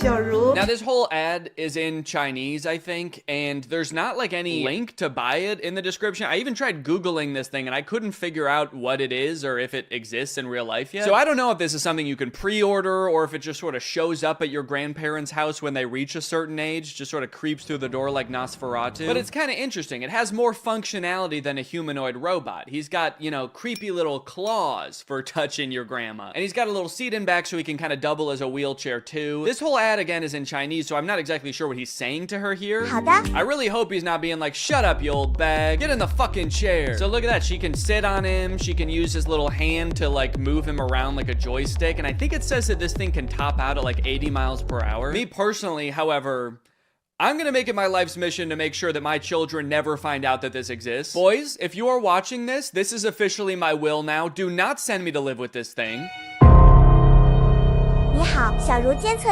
Oh no, robot! What did you do? You translated here and the robot's being like, I didn't do shit! It wasn't me! Now he's either calling the police or like his other robot friend to make an alibi. And then this part I think is just in heaven. So I don't know, it's a pretty cool idea. I'm all for robots that can help take care of people, give people mobility they didn't have before. It is a little disconcerting that in this video, there's not a single other human taking care of this woman. Like maybe this thing could be part of her care team, but kind of makes it seem like her entire social circle has been replaced by this guy. So not only are humanoid robots taking over things that people generally don't want to do, like folding your laundry and hanging out with Jimmy Fallon, they are also going head to head with each other and humans in sports. Recently, humanoid robots were allowed to compete in the Beijing Half Marathon. It went about as well as you could expect. I like how in America, we're really taking like baby steps with the robots. We're like, okay, maybe this one's ready to come in your home. We're trying to teach it how to pick up a bag. Meanwhile, in China, they're like, fuck it, let's put them in a race. Let's make them chase these humans. Put a little pep in their step. This one in particular is really concerning. I don't know if you can tell, it just has drone propellers on it. And unlike most of the other operators, she doesn't have like a remote control. She's got two ropes, like she's controlling a horse and buggy. And this thing is totally unwieldy. I mean, she has lost all control over it. Imagine you're a human who's been training for months for the half marathon, and you all of a sudden behind you, you hear the sound of propellers. You look behind you and all this terrifying monster is careening towards you. Its handler's like, look out, I don't have control. Now, from this article, I found out a lot of the robots didn't even finish, but the fastest robots that finished did actually beat some humans with a time of like 2 hours and 40 minutes. Alan Fern, a robotics professor at Oregon State University, tells Wired that researchers who build these robots typically focus on trying to get them to complete tasks and respond differently in a diverse range of different environments rather than run as fast as possible. Yeah, I would say all of them except for this thing. I don't know if this thing is really meant to handle a wide range of environments. I don't know if after this thing crashed, they were like, well, it's okay if it's not that good at running. Really, this thing's just meant to care for elderly people. So now, if you like the concept of robots becoming extremely physically fit and being able to best humans in athletic abilities, then let me introduce you to the Robot Games. This again is in China. They hosted the world's first humanoid robot game. They've got events like running. He's actually not competing right now. He was trying to escape, but they've got soccer, boxing. I think they're going to add more events in the future, like hunting humans for sport. The competition featured 500 humanoid robots from 280 teams representing 16 different countries. Yo, wait, what is that guy? Dude, I like this little freak. Who is this? He's just got regular shoes on. Not even like running shoes. He's just wearing Vans. To some of the best robot fails of the whole competition. Like this robot that did not seem to want to take a time out and let the other robots play. Oh my god. Robots could sometimes stand up on their Then own. I think they're dragging this one off the field so they can shoot it in the head, put it down. That measured robots' ability to do work like cleaning and manufacturing. Sorry, that is not a humanoid robot. That thing does not look like a human at all. Show me the designer that built that. Does he look like that? Now the event has moved to an even bigger stage with knockouts at least as devastating. So you know what's concerning about this? These robots very effectively fighting each other. It kind of seems like we're still a ways away from robots being able to effectively help you in your home. But we have robots that'll kick your ass today. Unitree is the company that makes a lot of the robots that were doing really well in the robot games. And they post a lot of videos on their YouTube channel of their robots doing the most insane acrobatics and violence, quite frankly.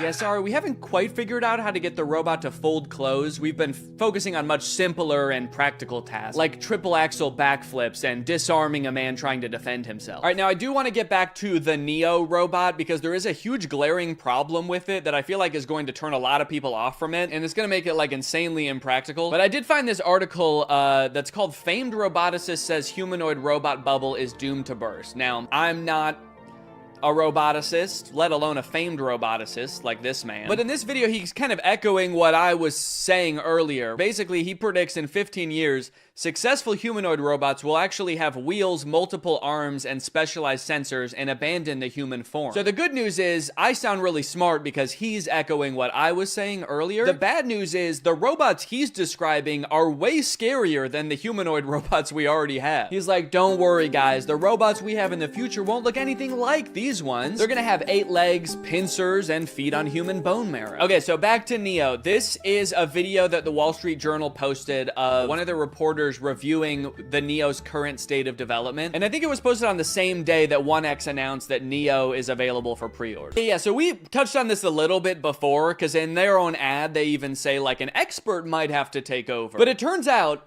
in its current state of development, Neo can do basically nothing autonomously. The only thing that they've ever shown Neo do fully autonomously is open one door. To be clear, on my visit, I didn't see Neo do anything autonomously. Everything else in every video, including this one, he is being controlled by a guy. This guy, actually. So essentially, instead of having a housekeeper doing your chores, you are buying a robot, and the robot is being controlled by a housekeeper, but they're just somewhere else and you don't have to look at them. Of if or when that'll ever happen. Like, it kind of seems like they would need an insane amount of training data of like thousands or millions of different homes and environments for this. So he's not going to be able to pick up things that are hot or things that are sharp. So basically he's not going to be able to help cook or do your dishes. Yeah, I guess we also don't want him strangling you, so he's not going to be able to pick up your clothes because he could use your clothes to do that. And cleaning solutions can be pretty dangerous too. So those are off the table. And tables are off the table too. Those could be pretty heavy. So yeah, this robot is available now for order. You can buy it for $20,000 or you can like rent it, I guess, a subscription for $500 a month. Don't worry, if you can't pay the $500 one month, they're not going to send you to collections or anything. Neo is just going to steal it from your wallet. So what's your real name? I'm Neo, the robot of the future! No, I mean your real name.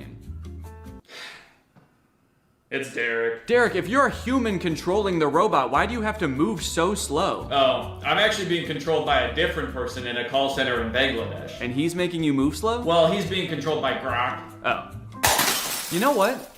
Maybe you should just let the robot free. I mean, it might sound crazy, but maybe he has enough training data now. I want to see what Neo can really do. You know what? You're right. Fuck it. Derek is logging off. It's time for the real Neo.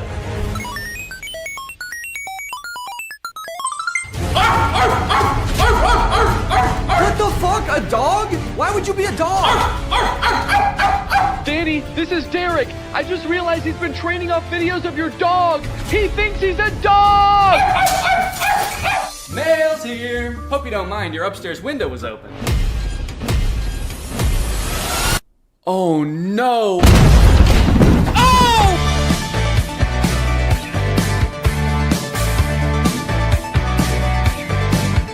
The story of a Willy Wonka experience gone wrong in Glasgow, Scotland has taken the internet by storm, and I love it. I don't think I've ever in all my life seen such an impressive an inspiring dumpster fire of an event. It is just mwah. It is just perfect. This event, which was supposed to give kids the chance to experience Willy Wonka's chocolate factory, was so bad, it prompted parents to call the police to get justice for the horrors they had witnessed. Police were called to an immersive Willy Wonka experience after families showed up to an empty warehouse. The event reportedly charged $40 per entry, that's per person by the way, advertised with AI art and said it would be a journey filled with wondrous creations and enchanting surprises at every turn. And oh, what enchanting surprises they found. Kids were all dressed up and crying, waiting for what they thought was going to be a magical experience. Yeah, that's the surprise. No magic here, just sadness. The surprise was them crying. If they called the police, that's how you know it was bad. Because they didn't even do that in the actual Charlie and the Chocolate Factory, and kids were dying in that movie. And honestly, it does look like it was terrifying. Take a look at some of the images of the abandoned warehouse that parents had to spend $40 to gain access to. Okay, here we have some sort of chocolate fountain with murky brown water floating in it. We have one bouncy castle that can fit like 3 kids. Giant empty space filled with table and chairs. You're probably thinking there must be something pretty good to eat here with all these table and chairs. Probably some pretty tasty chocolate, right? No, there was no chocolate at this event. These photos look like a crime scene, dude. These look like Willy Wonka had to flee the country after the FDA found fentanyl in his chocolate. So he has to post up in an abandoned factory to keep the business going while the feds are after him. You got this lovely scene. I think that the size of the warehouse really screwed them over, honestly. If it was a smaller room, it wouldn't look so empty. There would still be nothing to do there, but it wouldn't look so sad. In a way, seeing this photography light in front of this like $2 Candyland backdrop makes me feel kind of sad for the people who put on this event. Like, oh, you really thought people were gonna want to take pictures in front of this shit. Of course not. No. If 2 parents brought 2 kids to this event, it would cost $160, and you're getting this. I think I get why they called the police, honestly, dude. If I was promised some kind of fun Willy Wonka experience for the kids and then showed up to this foggy warehouse, I would think I was about to be murdered in some kind of Willy Wonka-themed Saw movie. And if that's not enough, wait until you see the nightmarish characters they had running around this place. So this is one of the most famous pictures to come out of the whole ordeal. This is an Oompa Loompa, obviously. A lot of people are focusing on the facial expression she's making in this picture. She looks exasperated. And honestly, I don't blame her. This has to be like the worst acting gig she's ever had. As far as I know, this actor wasn't putting on the event. She was just hired to be there. She's probably dealing with crying children,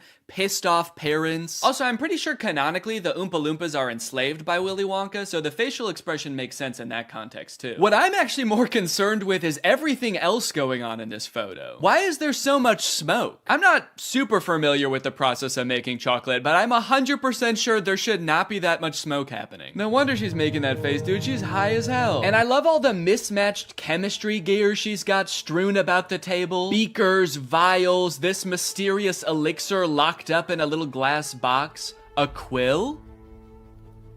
Oompa Loompas take notes like wizards from the 1300s? I didn't know that. All right, now the other 2 characters that were at this thing, I gotta introduce you to at the same time because they're both in the same video clip. So let me introduce you to Willy Wonka and the Unknown. What is that? It's the unknown. Man, what the hell? Dude, fuck everything else. I would call the police based off of that. Who is that demon? Surprising twists and turns was right in the advertisement. I would not expect to take my kids to a Willy Wonka experience and have them be accosted by a shadow figure. I can tell you that right now. It's terrifying that Willy Wonka says, "What is that?" when he sees it. What is that? Like, dude, this is your chocolate factory. You don't even know what that is? We are so fucked. Here's a different clip of some other kids experiencing the unknown. As the soup flavor full of scary face. Oh my God. Stare the great unknown. Wonderful. I love fantastic. Yeah, that's the correct reaction to seeing the unknown. What is that? Wonka says it, this kid says it, I'm saying it. Also, I love that baby's reaction. That was like a primal instinct to make that sound. Humans have evolved for millions of years to make that sound when they see the unknown. According to some reports that I've read from the event, the unknown is supposed to be an evil chocolate maker who hides in the walls and scares little children. Is he a part of the actual Wonka story? No. Was it advertised that there would be a child-scaring monster at this event? No. But speaking of the advertising for the event, one of the most insane parts of this whole story is that this company that made this event, House of Illuminati, apparently used exclusively AI-generated images to advertise this event. Surprisingly, the website is still up, so you can go and check it out for yourself. Welcome to Willy's Chocolate Experience. Dive into the whimsical of Willy's Chocolate Experience! Exclamation point, comma. So you've got images like this, which at first look like some kind of fun candy land, but then the closer you look, it doesn't really make any sense. Like, what the fuck is this thing?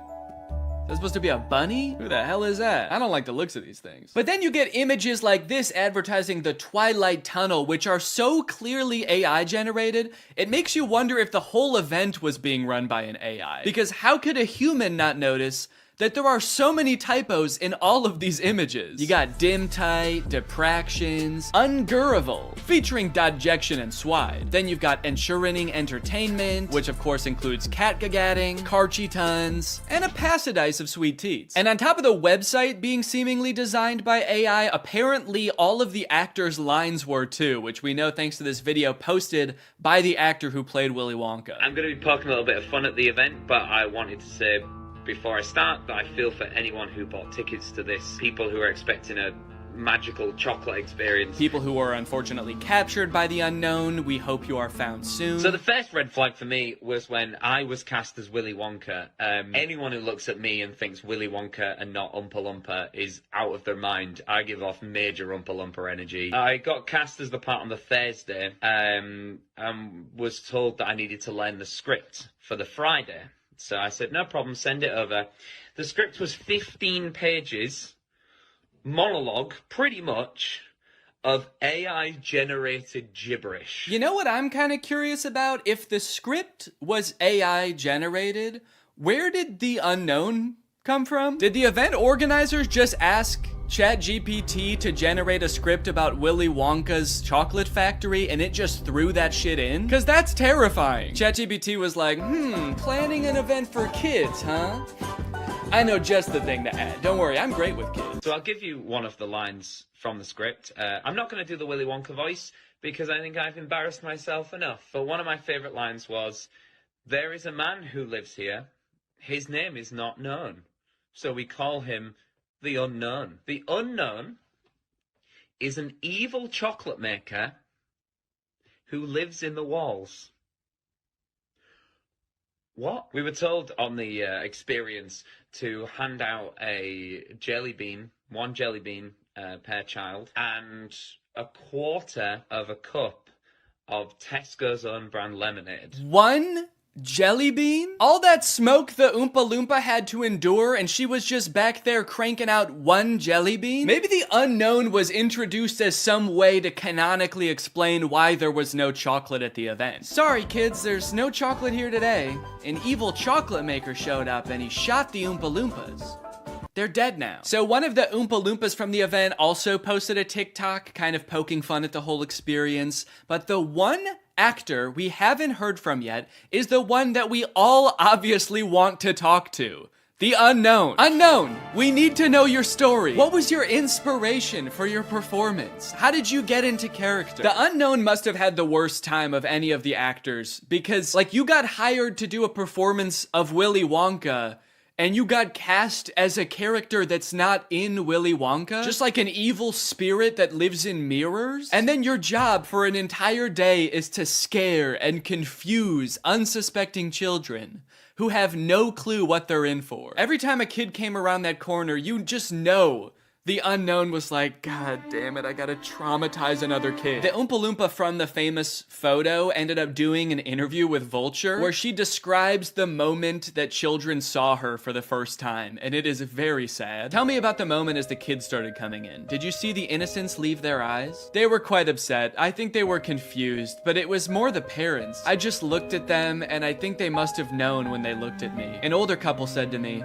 I really, really hope you get paid well for this. This sounds like she's describing people witnessing the wreckage of a tsunami or something. It's crazy. Each individual person that laid eyes on her had to take a second to mourn. When you say walkthrough, how long are we talking here to walk through this event? I'm telling you, this would have taken about 2 minutes. I've never experienced anything like this in my life. Dude, honestly, that's kind of smart, because like 2 minutes isn't even long enough to process like the first stages of grief. You're getting these people in and out before they can even realize they got scammed, you know? They don't even know what the fuck just happened. After the police were called, people started getting refunded, the story blew up. The director of the company who put on this event did eventually apologize. I'm really shocked that the event had fallen short of the expectations of people on paper. Yeah, dude, on paper the event was awesome. No chocolate, abandoned warehouse, smoky oompa, just like the movie. There was every intention to hold the event from the pictures. Despite not being the best light, hopefully you'll be able to see that there was every intention to hold the event. No, we know you were planning on holding the event. That's kind of the problem. I think a lot of people wish you didn't. Unfortunately, there were unforeseen circumstances and the event didn't come to light. He's like, we were not expecting that evil chocolate maker to show up. The unknown ruined the event. These issues were technological in nature. We had ordered a holographic paper that didn't arrive on time. The holographic technology in itself is absolutely fabulous technology, and unfortunately, there was a delay in postage. Holographic paper? No, I don't think that was the problem with the event, actually. The lack of holographic paper. Look, I don't know what holographic paper is, but based on his reliance on ChatGPT and Midjourney, I do not trust his opinion of absolutely fabulous technology. So I'm just gonna go ahead and assume the holographic paper would not have helped. Well, gang, this is surely an event that will go down in the history books. I hope you enjoyed this video. If you're new here and you're not subscribed yet, make sure you subscribe and turn on my notifications to join Greg. I'll see you guys next time. Bye-bye. Special delivery! What's up, Greg? You guys know how when you buy something online and then return it, it gets sent back to the warehouse, repackaged, and then sold to somebody else? Maybe you picture some kind of alternate evil version of you that likes really tight-fitting t-shirts? Yeah, that's not true. It turns out stores like Amazon realized a long time ago that it's actually a lot of work to look at each item that gets returned and try to figure out if it's broken or dirty or if Shadow Danny would even like it. So they thought of kind of an ingenious method to get rid of it all. They throw it in a landfill. That's where an estimated 6 billion pounds of returned items end up every year, but luckily, some of them escape this fate. Sitting in giant boxes in these third-party facilities across the country, these mysterious forgotten items cling to some sense of hope that they might find a new home. And I am very curious as to what's in these boxes. On Amazon, you can buy like anything, from a dancing monkey plush toy to a clapping monkey plush toy.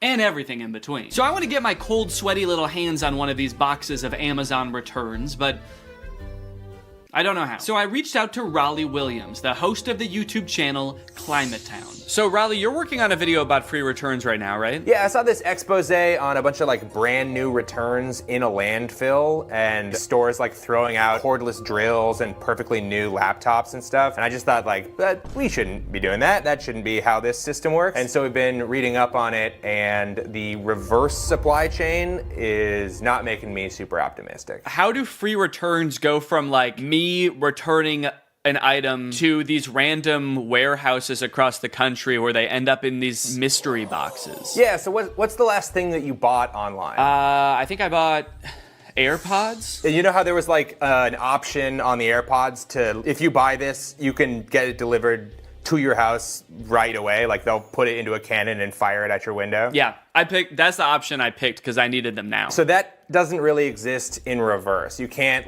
you don't have your own cannon to like jam the AirPods in and fire it off back to Apple. So you put it into a box and then you ship it to what sort of seems like is back to the store. But it's not really going to the store, it's going to a thing called a returns center. So that's like this big ass warehouse where they get hundreds of thousands of returns from like all the crazy shit people bought from the internet. A lot of the returns get just thrown away at the dump. Some of the returns get donated, and then in some cases, they're gonna sell those returns to these bulk item liquidators. And this is kind of a good solution sometimes because you can actually get a little bit of money for those returns. So let's say you're like Sports Authority and you get a bunch of hockey sticks back. You can sell those to a bulk item liquidator for like pennies on how much they actually cost. Got it. So it's only hockey sticks at these facilities then? Oh my no, it is so many different items. Hockey nets, hockey pucks, goalie masks, hockey sticks. Did we say that one? So all these boxes full of returns,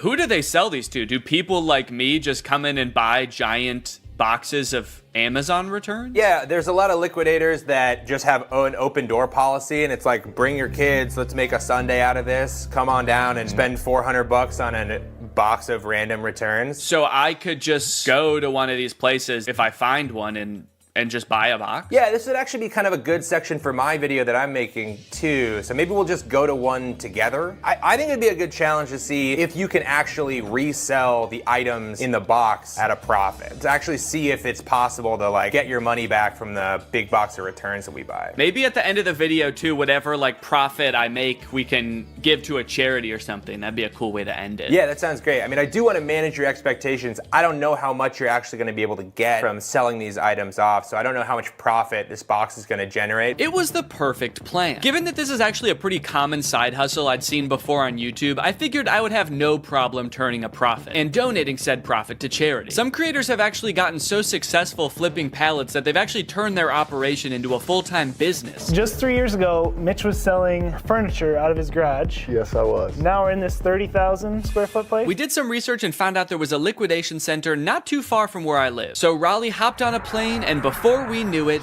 there we were, in a place filled to the brim with things that for some reason or another, someone thought they wanted, but then changed their mind. A baby car mirror so you could start a safe road trip with your lovely baby. A breast enhancer that takes 2 AAA batteries. I was captivated by the untold story behind each item. This place also had overstock items in bulk, like $66,000 worth of pacifiers, and hundreds of this one aquarium decoration. I don't mean to sound like Cotton Eye Joe when I say this, but where did all this stuff come from? And where will it go? Raleigh and I searched the grounds for a while, looking for a box that spoke to us. We walked down corridors of bubble makers and as seen on TV products. We thought these women's blouses were pirate shirts, but eventually, we found the box for us. Priced at just $340, this box was a hodgepodge of various Amazon returns. Big boxes, small boxes, a chewy box, a box of what appeared to be sweet and sour chicken. What rare, priceless gems could be waiting in here to uncover? We paid the fee, and a few hours later, the box was delivered. All right, guys, it's time to unbox the pallet. Honestly, I'm feeling pretty nervous about what's in here. I don't even know how many boxes are in here. I mean, what do you think, like 100? I think like probably 25 to 30 boxes are in here. Okay, so my guess was stupid then? Well, no. All right, box number 1. This is a tent. We could do the rest of this video in a tent. This is kind of sick. I'm liking this already, man. I'm not selling any of this stuff. This is exactly one person's worth of tent, or 2 very good friends worth of tent. And I like that if it's a clear night, you can see the stars from inside your tent. It's not going to protect you from bears or anything, but most tents don't. Oh, a pet gate. Yeah, pet safety fence. Wait, that's actually kind of sick. I might need one of these. I mean, I've got a baby that can crawl now. I also have dogs that crawl all the time. When dogs walk, is that called crawling? They're on all fours. Just walking. When a horse walks, is it called crawling? Oh yeah. Yeah, it's a Keurig. It's got the K right on top and everything. I wonder if it works. Now I'm noticing, if you look right here, there's like a little bit of scuffing. Yeah, I think this might be a gently used Keurig. As long as they used it gently. Oop, did a piece of...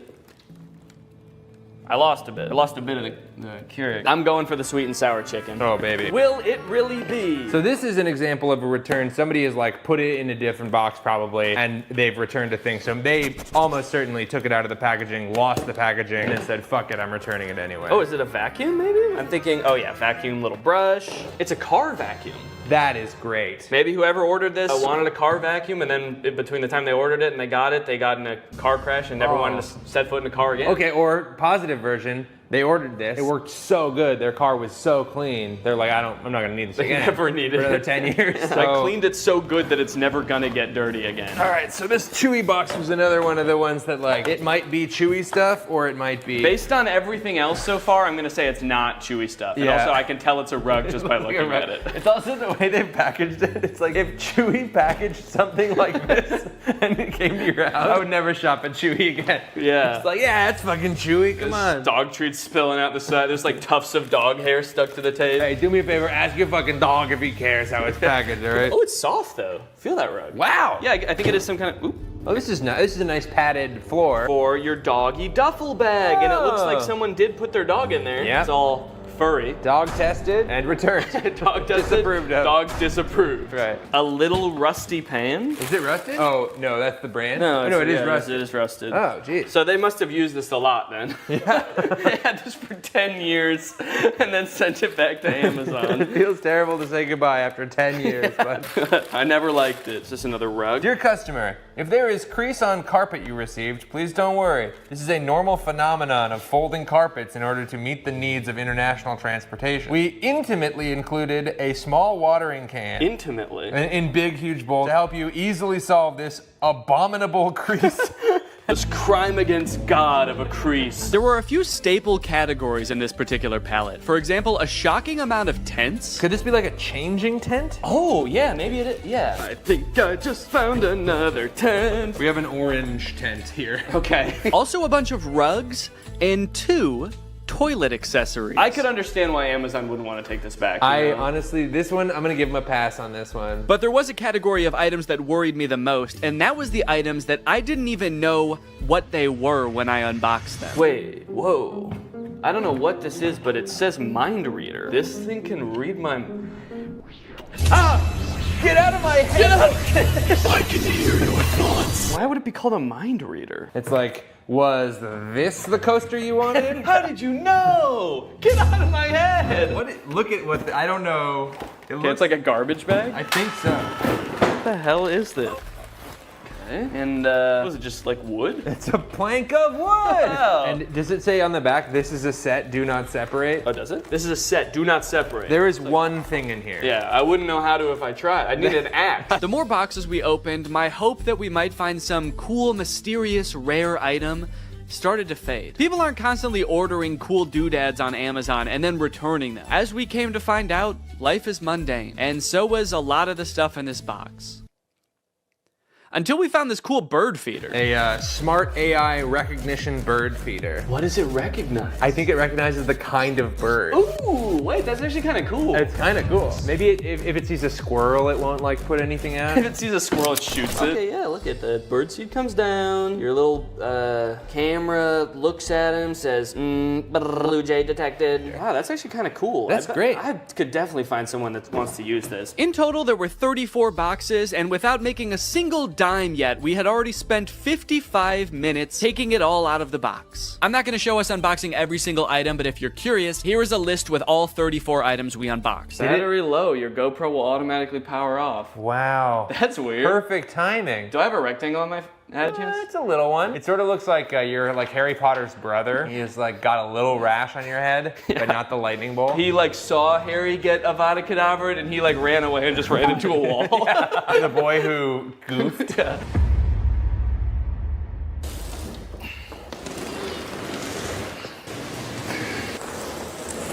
That thing is heavy as hell. I want to get this stuff listed on Facebook Marketplace as fast as possible, so I'm going to take inventory of everything in this box, look it up on Amazon, and find out how much it costed. That way I can list it on Facebook Marketplace for a fair price. And this will be really interesting to see because this box cost $340. So once I tally everything up, I can see how much I can potentially make off of all of this. Never had to think about how to properly photograph a toilet seat before. I don't know what people who are buying this thing are looking for? Like, what's the best angle for this thing? You need to know how big the hole is for scale. I can put my hand there. Once I got everything inventoried, the next thing I had to do is actually figure out how much everything is worth. It was actually really interesting to see what the most expensive items on here were, what the cheapest items on here were. The cheapest thing was the USB clip-on fan, and the most expensive thing was that cream and gray rug, which was $140. A couple of the items, I didn't even know what they were when I opened them, and searching around on Amazon, I was actually able to figure it out. So now I can actually list it on Facebook and not just be like, this is I don't know what this is. It's a piece of wood with a handle. The thing I'm referring to right there, I thought was a cabinet door. Oh, is this a cabinet door? But is actually some kind of stovetop cover. It's a piece of wood that you put on top of your stove when you're not using it. That way you have extra counter space. Seems a little bit dangerous, maybe. I don't know why they made it out of wood. That seems like maybe the exact wrong material to make it out of. Oh, the vertical tents, the standy-uppy tents are for privacy and showering in the woods. So I guess you just climb in there and you just dump water on yourself? Or maybe if you get some kind of hose to go in there. Yeah, it's for showering. It's not for sleeping standing up, surprisingly. So in total, the box cost $340 and there are 34 items, conveniently. It's almost like they did that on purpose. But basically, I have to sell everything for an average of $10 or more to break even or make a profit. But if I wanted to make the maximum amount of money possible, then I would make around $1,700. And then if you subtract the $340 that I bought the pallet for, or Raleigh bought the pallet for, really, then the profit would be $1,350. So that is the maximum amount of money I could make from this. 1,300 smackaroons. But as I'm sure you're aware, that's not how Facebook Marketplace works. I don't think I'm gonna be selling these for anywhere near the amount that you could get them for new. I wanna try to sell this for a good price, but I will also be battling with my other want, my secret want, which is to get all of this stuff out of my garage as quickly as possible. I can barely back my car into the garage right now because this box is so big. So there's like an angel and a devil on my shoulder right now. The angel saying, come on, Danny, let's make a profit. And the devil is saying, get that fucking box out of the car. I don't want it anymore. We don't need the box. Just drive the whole thing to Goodwill. They can figure out what to do with it there. And then I also, guess I also have to make sure some of this stuff works. I mean, there are electronics in here. Chainsaw, leaf blower toy, there's a Keurig, there's a vacuum. So it could be time for a product review section of the video! Now, $1,350 is a serious chunk of change, and if I wasn't donating this to charity, I would definitely want to make sure that I keep my profits safe and maybe even put them to work for me. But how do I go about saving that much money? $1,300 isn't gonna fit in my pockets unless I buy more pants. That's why this video is sponsored by SoFi, which is... Oh, it's not pants. Okay. SoFi is a next-gen finance app, and they're gonna help you bank, borrow, and invest all in one place. And I bet you can guess where that place is. It's in the app. But don't just take my word for it. Listen to me in a suit. Having a child is awesome, but it is quite expensive, so when I'm not using my money, I like to make sure it's working for me and not just sitting there, which is why I love SoFi. With SoFi checking and savings, I can earn more money on my money. With direct deposit, I can earn 9 times the national savings rate. For those of you who are new to high-yield savings accounts, don't worry. Daddy's gonna walk you through it. It's basically an account that makes your money work harder for you by giving you something back in interest. Your typical savings account at your local bank earns you about 0.45% interest. Yeah, sorry big banks, that's not gonna cut it. Because with my SoFi high yield savings account, I can earn more in 6 weeks than I would in an entire year in a big bank savings account. With SoFi checking and savings, you get paid up to 2 days early, pay no account fees, and can earn up to $300 when you sign up for direct deposit. So if you want to sign up, just click the link in the description or scan this QR code. It's made just for me to show you. Thanks to SoFi for sponsoring this video, and thank you to you guys for checking out SoFi. Let's go ahead and pop some batteries in these. Hey, and this way, whoever buys these is gonna get free batteries as well, which I don't think they came with. So I'm actually sort of performing a service here. I should charge people more than the Amazon list. And that's what makes me such a business-minded guy. Time for the moment of truth. Hedge trimmers.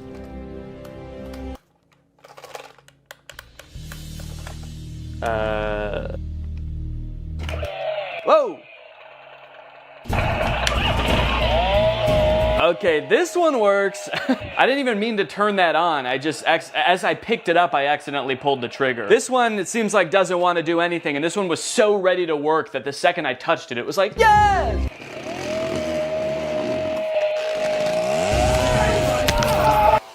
There we go. Ooh, and it blows. Okay, well, we got 2 out of the 3. And if someone buys these, I can just ask them if they want that one, even if it doesn't work. Next up, this clip-on fan. It's actually rechargeable, so there's a USB-C here. And let's see if it has any power right now. Oh. Oh, it only spins while my finger is on the button, which definitely does not seem very convenient. But let's give it a charge. And then we'll see what's what. Luckily, I've got a spare charger laying around from the AI pin, and it's USB-C. So I can't say I never got anything out of buying it, but we'll give it a minute to charge. In the meantime, let's test out its clipping functionality.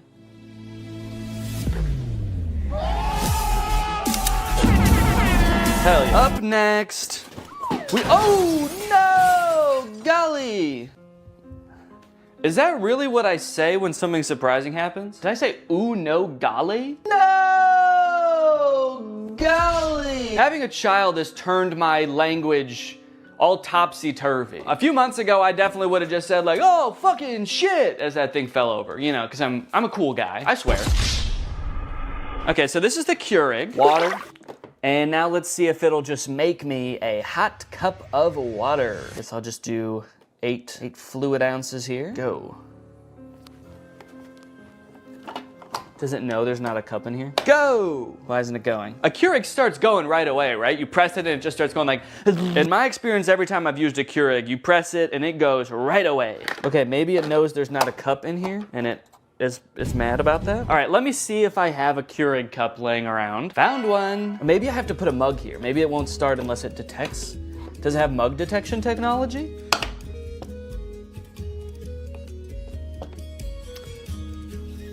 Okay, I think that this is also broken. Did I just buy a gigantic box of broken electronics? What do I do? What do I do with all this stuff? Amazon?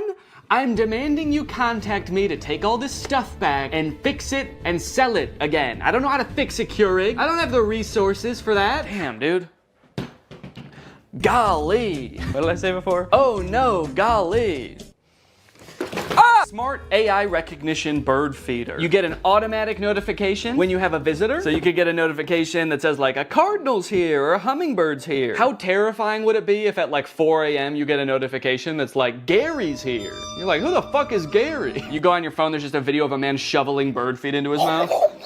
Thanks. I'm the CEO of this company. It tells me where all of them are, and I eat bird seed. Seat for the birds to hang out? Neat. Why doesn't this come with instructions? Okay, I have to scan the QR code to download the Bird Lover app from iOS or Android. Okay, so maybe the instructions will be on there. Bird Lover feeder. Bird Lover feeder? Shouldn't it just be a bird feeder? Starting to think a human being is actually gonna show up. Little old lady. Thank you for setting this up, young man. I love birds.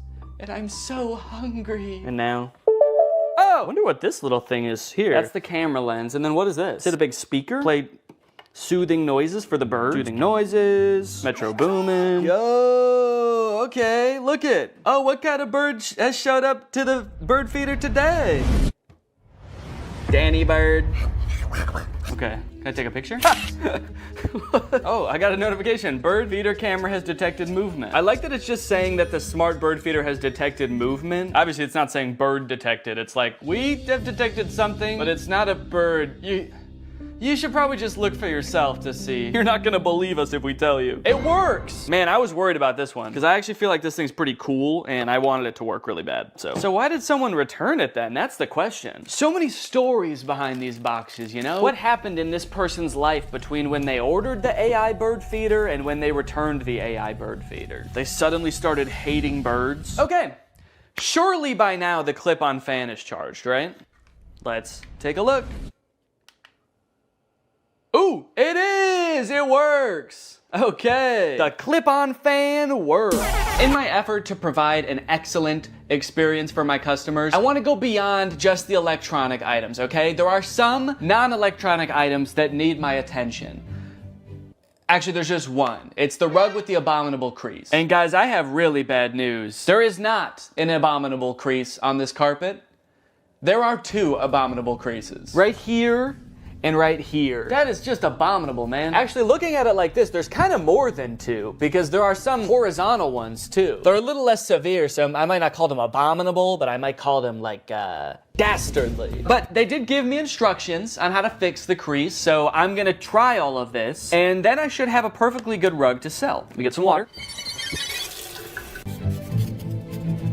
God, my finger is getting tired from spraying. This is such a tiny little sprayer that you have to spray so many times. Okay, I've spritzed it. Wait, why is it still completely full? It's like I didn't use any water. That's like how much I filled it up in the first place. Kind of magic watering can? Okay, well, we've got a soggy crease. I'm pretty happy with it. So I'm gonna give it a few days, just like the instructions recommend. And then hopefully this will be ready to sell. The last things I needed to test were the tents. Yeah, this is nice. This fits me. Yeah, I've got over a foot of headspace. Give you guys my POV. There's my little piggly wigglies. Plenty of room, man. Maybe they returned it because they thought they would fit in the tent, but they're 8 feet tall. All right, well, I'm gonna give this tent a 10 out of 10. A tent out of tent, actually. Whoa! Hi. So this is definitely some kind of privacy tent. I guess maybe for changing and stuff, if you're on a camp out with the boys and you're all sharing a tent and you don't want the boys to see your bare butthole when you're changing, then you get one of these set up and now you can go in here just like this, and now you can't even tell that my butthole's out. Okay, here's what it looks like inside the tent. I don't know, I've done a decent amount of camping in my day and I've never felt the need to have one of these vertical tents. I'm gonna have to give it, honestly, I'm gonna give it like a 4. It does what it's supposed to do, but I don't know why it does what it's supposed to do. So, yeah, oop. You know, being in this one when that happens would probably be scary. You're standing in there, you got your willy out, and then it just blows away. All the boys are sitting around the campfire, and suddenly you're just like, oh, I got the tent so this wouldn't happen. This last tent I was very confused about as I was putting it together. It's completely transparent, but has no ventilation. My suspicion was right that there is no ventilation in here. I mean, at least not without opening these windows. There are windows. Okay, so let me close this up, and now we'll just sit for a second. We'll see. Well, okay, hang on. This is not even big enough to sleep in, actually, now that I'm thinking about it. No, it's not big enough at all. This must not be a camping tent. Must not be for sleeping. What other, is this, oh, maybe this tent is like to keep you warm because it is insanely hot in here. That's why I say that. So, yeah, I guess there's like no problems. Oh, there's sand in here. What the hell? Look at, there's sand all over here and dirt on the inside. Okay, someone for sure used this. Despite being a little worn, it does the job. So I gave it an 8. Out of 10. After all of that testing and reviewing, I was finally able to get everything up and listed on Facebook Marketplace, and a few days later, I got a message. It was Barbara, and she wanted my pet gate. Hello, how are you? Sorry I'm late. Oh, that's okay. Since I didn't want to give 34 strangers my address, I decided I would meet each customer at a nearby grocery store. Well, let me show you the Sure. gate. I have 2 little Yorkies. Oh, cute. Yay! Yay! And the next day, I met Irene to give her my landscaping lights. Hello, Irene. Oh, sorry, did I scare you?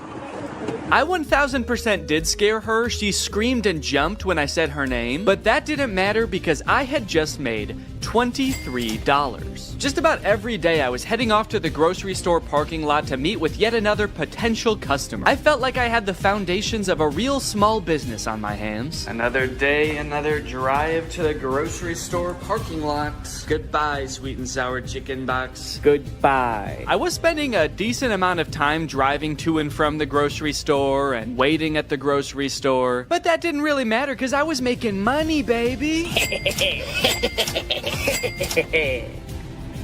I don't have the money, he paid me on Zelle. All right, we're a few days in now.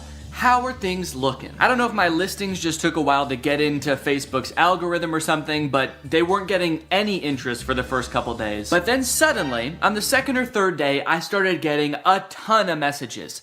Just like that. And the messages are great because it means that I might be able to sell something, but it is also like really hard to keep track of. If you've ever sold anything on Facebook Marketplace before, you probably have dealt with this, but people will message you and then just disappear after you respond. Hi Danny, is this still available? You only have 4 pieces. They're talking about the pathway lights, there are only 4 of them. I don't know why they needed to tell me that.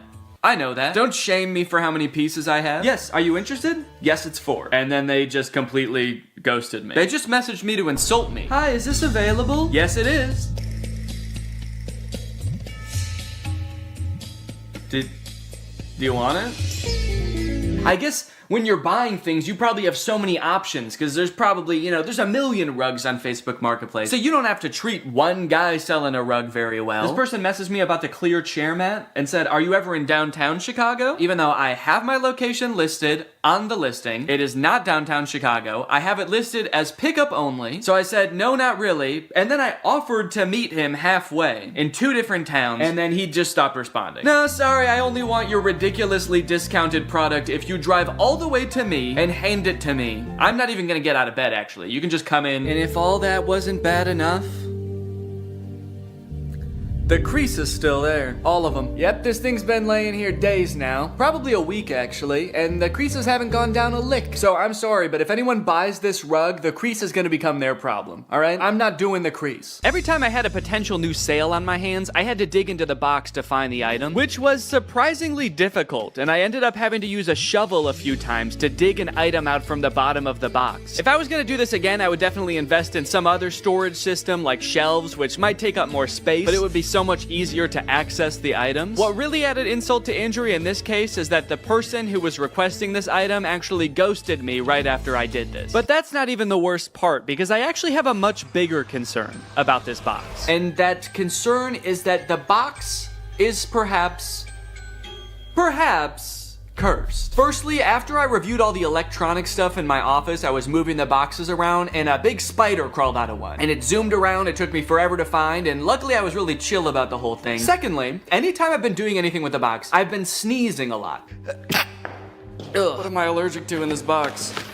I don't want to know. And then I noticed that later that day, every time I've gone into the box, I have told Laura, I think I have a fever. This is like hours after I'm done using the box, but it's always on days where I did use the box. I just feel feverish. I have body aches, I feel exhausted. So I'm highly allergic to something in the box. I guess dust, although I've never been allergic to dust before. And then the third thing, which is the most concerning thing, a few days ago, I got a bunch of mosquito bites on my body. At least I thought they were mosquito bites at first, because they were just a bunch of itchy bites. But after a few days, they kept getting itchier and itchier, and you'll notice I'm itching one right now. And then they got really red, which doesn't happen to me with mosquito bites. The bite itself got red, and then the whole area around it got red. And they're starting to get better now, but you can still faintly see the redness around this one.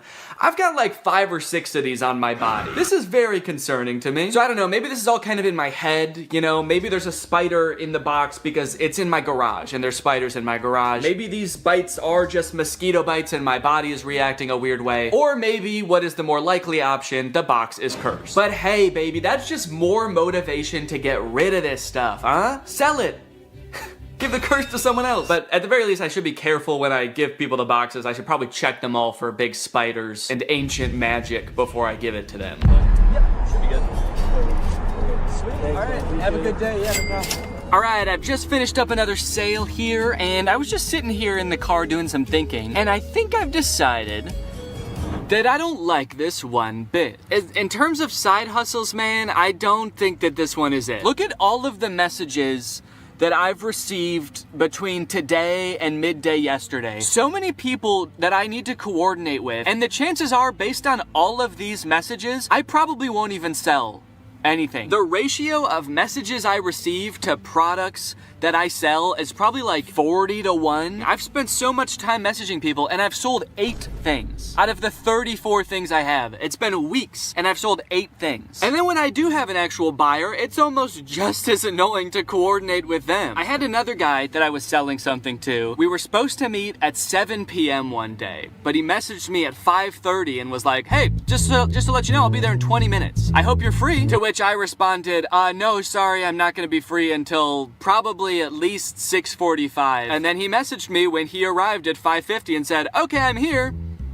Oh no, I didn't see your message because I was driving. Can you come anyway? But it was all worth it in the end because I sold the desk chair mat for $15. And as he was typing my information into Zelle, he also asked if he could have a discount. And I gave him one. Guys, I'm not good at this. Now, to be fair, this is completely my fault. I signed up to do this video. When Raleigh proposed, we did a collab, and I decided on this idea as my end of the collab. I had watched, I think one video about pallet flipping on Amazon, and I thought it looked easy. And I don't know where my critical thinking was when I watched this video, because watching it back in hindsight, there were definitely some red flags. This is a video called The Best Side Hustle No One Is Talking About, Flipping Amazon Return Pallets. It was made by this channel. They're a couple. They do a lot of Amazon pallet flipping, and so I thought it looked fun. And I think what really drew me in is this little bad boy right here, the MSRP counter. Every time they open a product to see what it is, they tally up how much it costs on Amazon, and they add that to the MSRP counter. By the time they're done unboxing the pallet, their MSRP counter is like $3,000 for a $500 box. So that's great, you know? They made $3,000. Except, no they didn't. They've unboxed a bunch of stuff and they've added up what it would have cost them to buy new. It's crazy that to me, opening a box for something that costs $100 means you made $100. That's how it worked in my brain. But no, of course it doesn't work that way. There's so much work that goes into this. You have to have a salesman brain. I don't have that. I actually think that this side hustle leverages all of my weaknesses. Selling things, planning ahead, being organized. Those are all parts of my brain that I've always known I'm not good at. I like turning on a camera and making silly YouTube videos. That's the side of my brain that works properly. So what I should have done is maybe watched a couple of videos and then Googled other people's experiences trying to flip Amazon pallets, because then I would have found this. On the flipping subreddit, someone asked, what are your guys' experience with Amazon return pallets? My experience is that Amazon return pallets have ruined my local yard sale ads. Every other yard sale I go to ends up being someone who ordered one of these pallets. Stop watching YouTube videos. 99% of that crap you are watching talking about junk pallets is paid advertisement. You're gonna get broken junk and used dildos while all the good shit was picked out right before they loaded it on the truck. Sounds like this person has been hurt and disgusted. This person said, depending on where you live, there's probably many people already doing this. I actually think it's better to wait and buy from these people at yard sales when they're trying to unload their death pile of merchandise. So hold on, there's Amazon, then the warehouses, then the people buying the pallets. They can't sell them, so they do a yard sale. Then there's other people coming to the yard sale to flip that and sell it to other people. How deep does this chain go? And why do I feel like it somehow all eventually ends up in a landfill anyway? Knowing how many people are doing this and failing is also making it seem like there's no way I can sell all this stuff because obviously there's competition. There's other people probably selling the same stuff and they're probably better at selling than me. They're already 3 steps ahead of me. They're waiting for me to sell it at a garage sale so someone else can buy it and then that person throws it away eventually. They're waiting by the garbage can for them to throw it away so they can pick it up for free and then sell it for $1. But that's when I thought of the perfect plan. And I actually haven't thought of what the plan is, but I'm just gonna wait until I have thought about it, and then I'm gonna add that in with voiceover. Weeks went by after this. Each day that I would walk into my garage, I would be confronted by a giant box of my own failure. All of my so-called biggest weaknesses staring me in the face and preventing me from backing my car into my garage. Oh, on the plus side, I did learn that the mysterious bites I was getting weren't from the box at all. Apparently, due to the cicada uprising this year, there was also a surge in the population of a microscopic mite called Oakley itch mites, which feed on cicada eggs and then bite YouTubers in the back of the knee when they're already going through a pretty tough time. I was letting nearly all of my messages go unanswered at this point. I had resigned to not making a profit, which at this point meant I would not be donating to charity. In fact, I would have to steal $180 from charity. I started researching which charities it would be most ethical to steal from when suddenly I remembered something. Something that gave me the idea for the perfect plan. My experience is that Amazon return pallets have ruined my local yard sale ads. All right, this is the beginning of the garage sale long shot.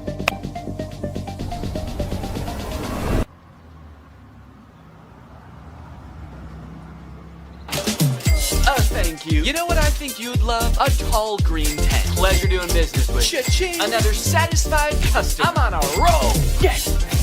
Thank you. Yes. Yes. Yes. I thought she was gonna want the bird feeder. She looked like the perfect candidate for the bird feeder. She actually laughed at the idea. She asked about it, I told her what it was, and then she laughed at me and said, "That's hilarious." And then she left.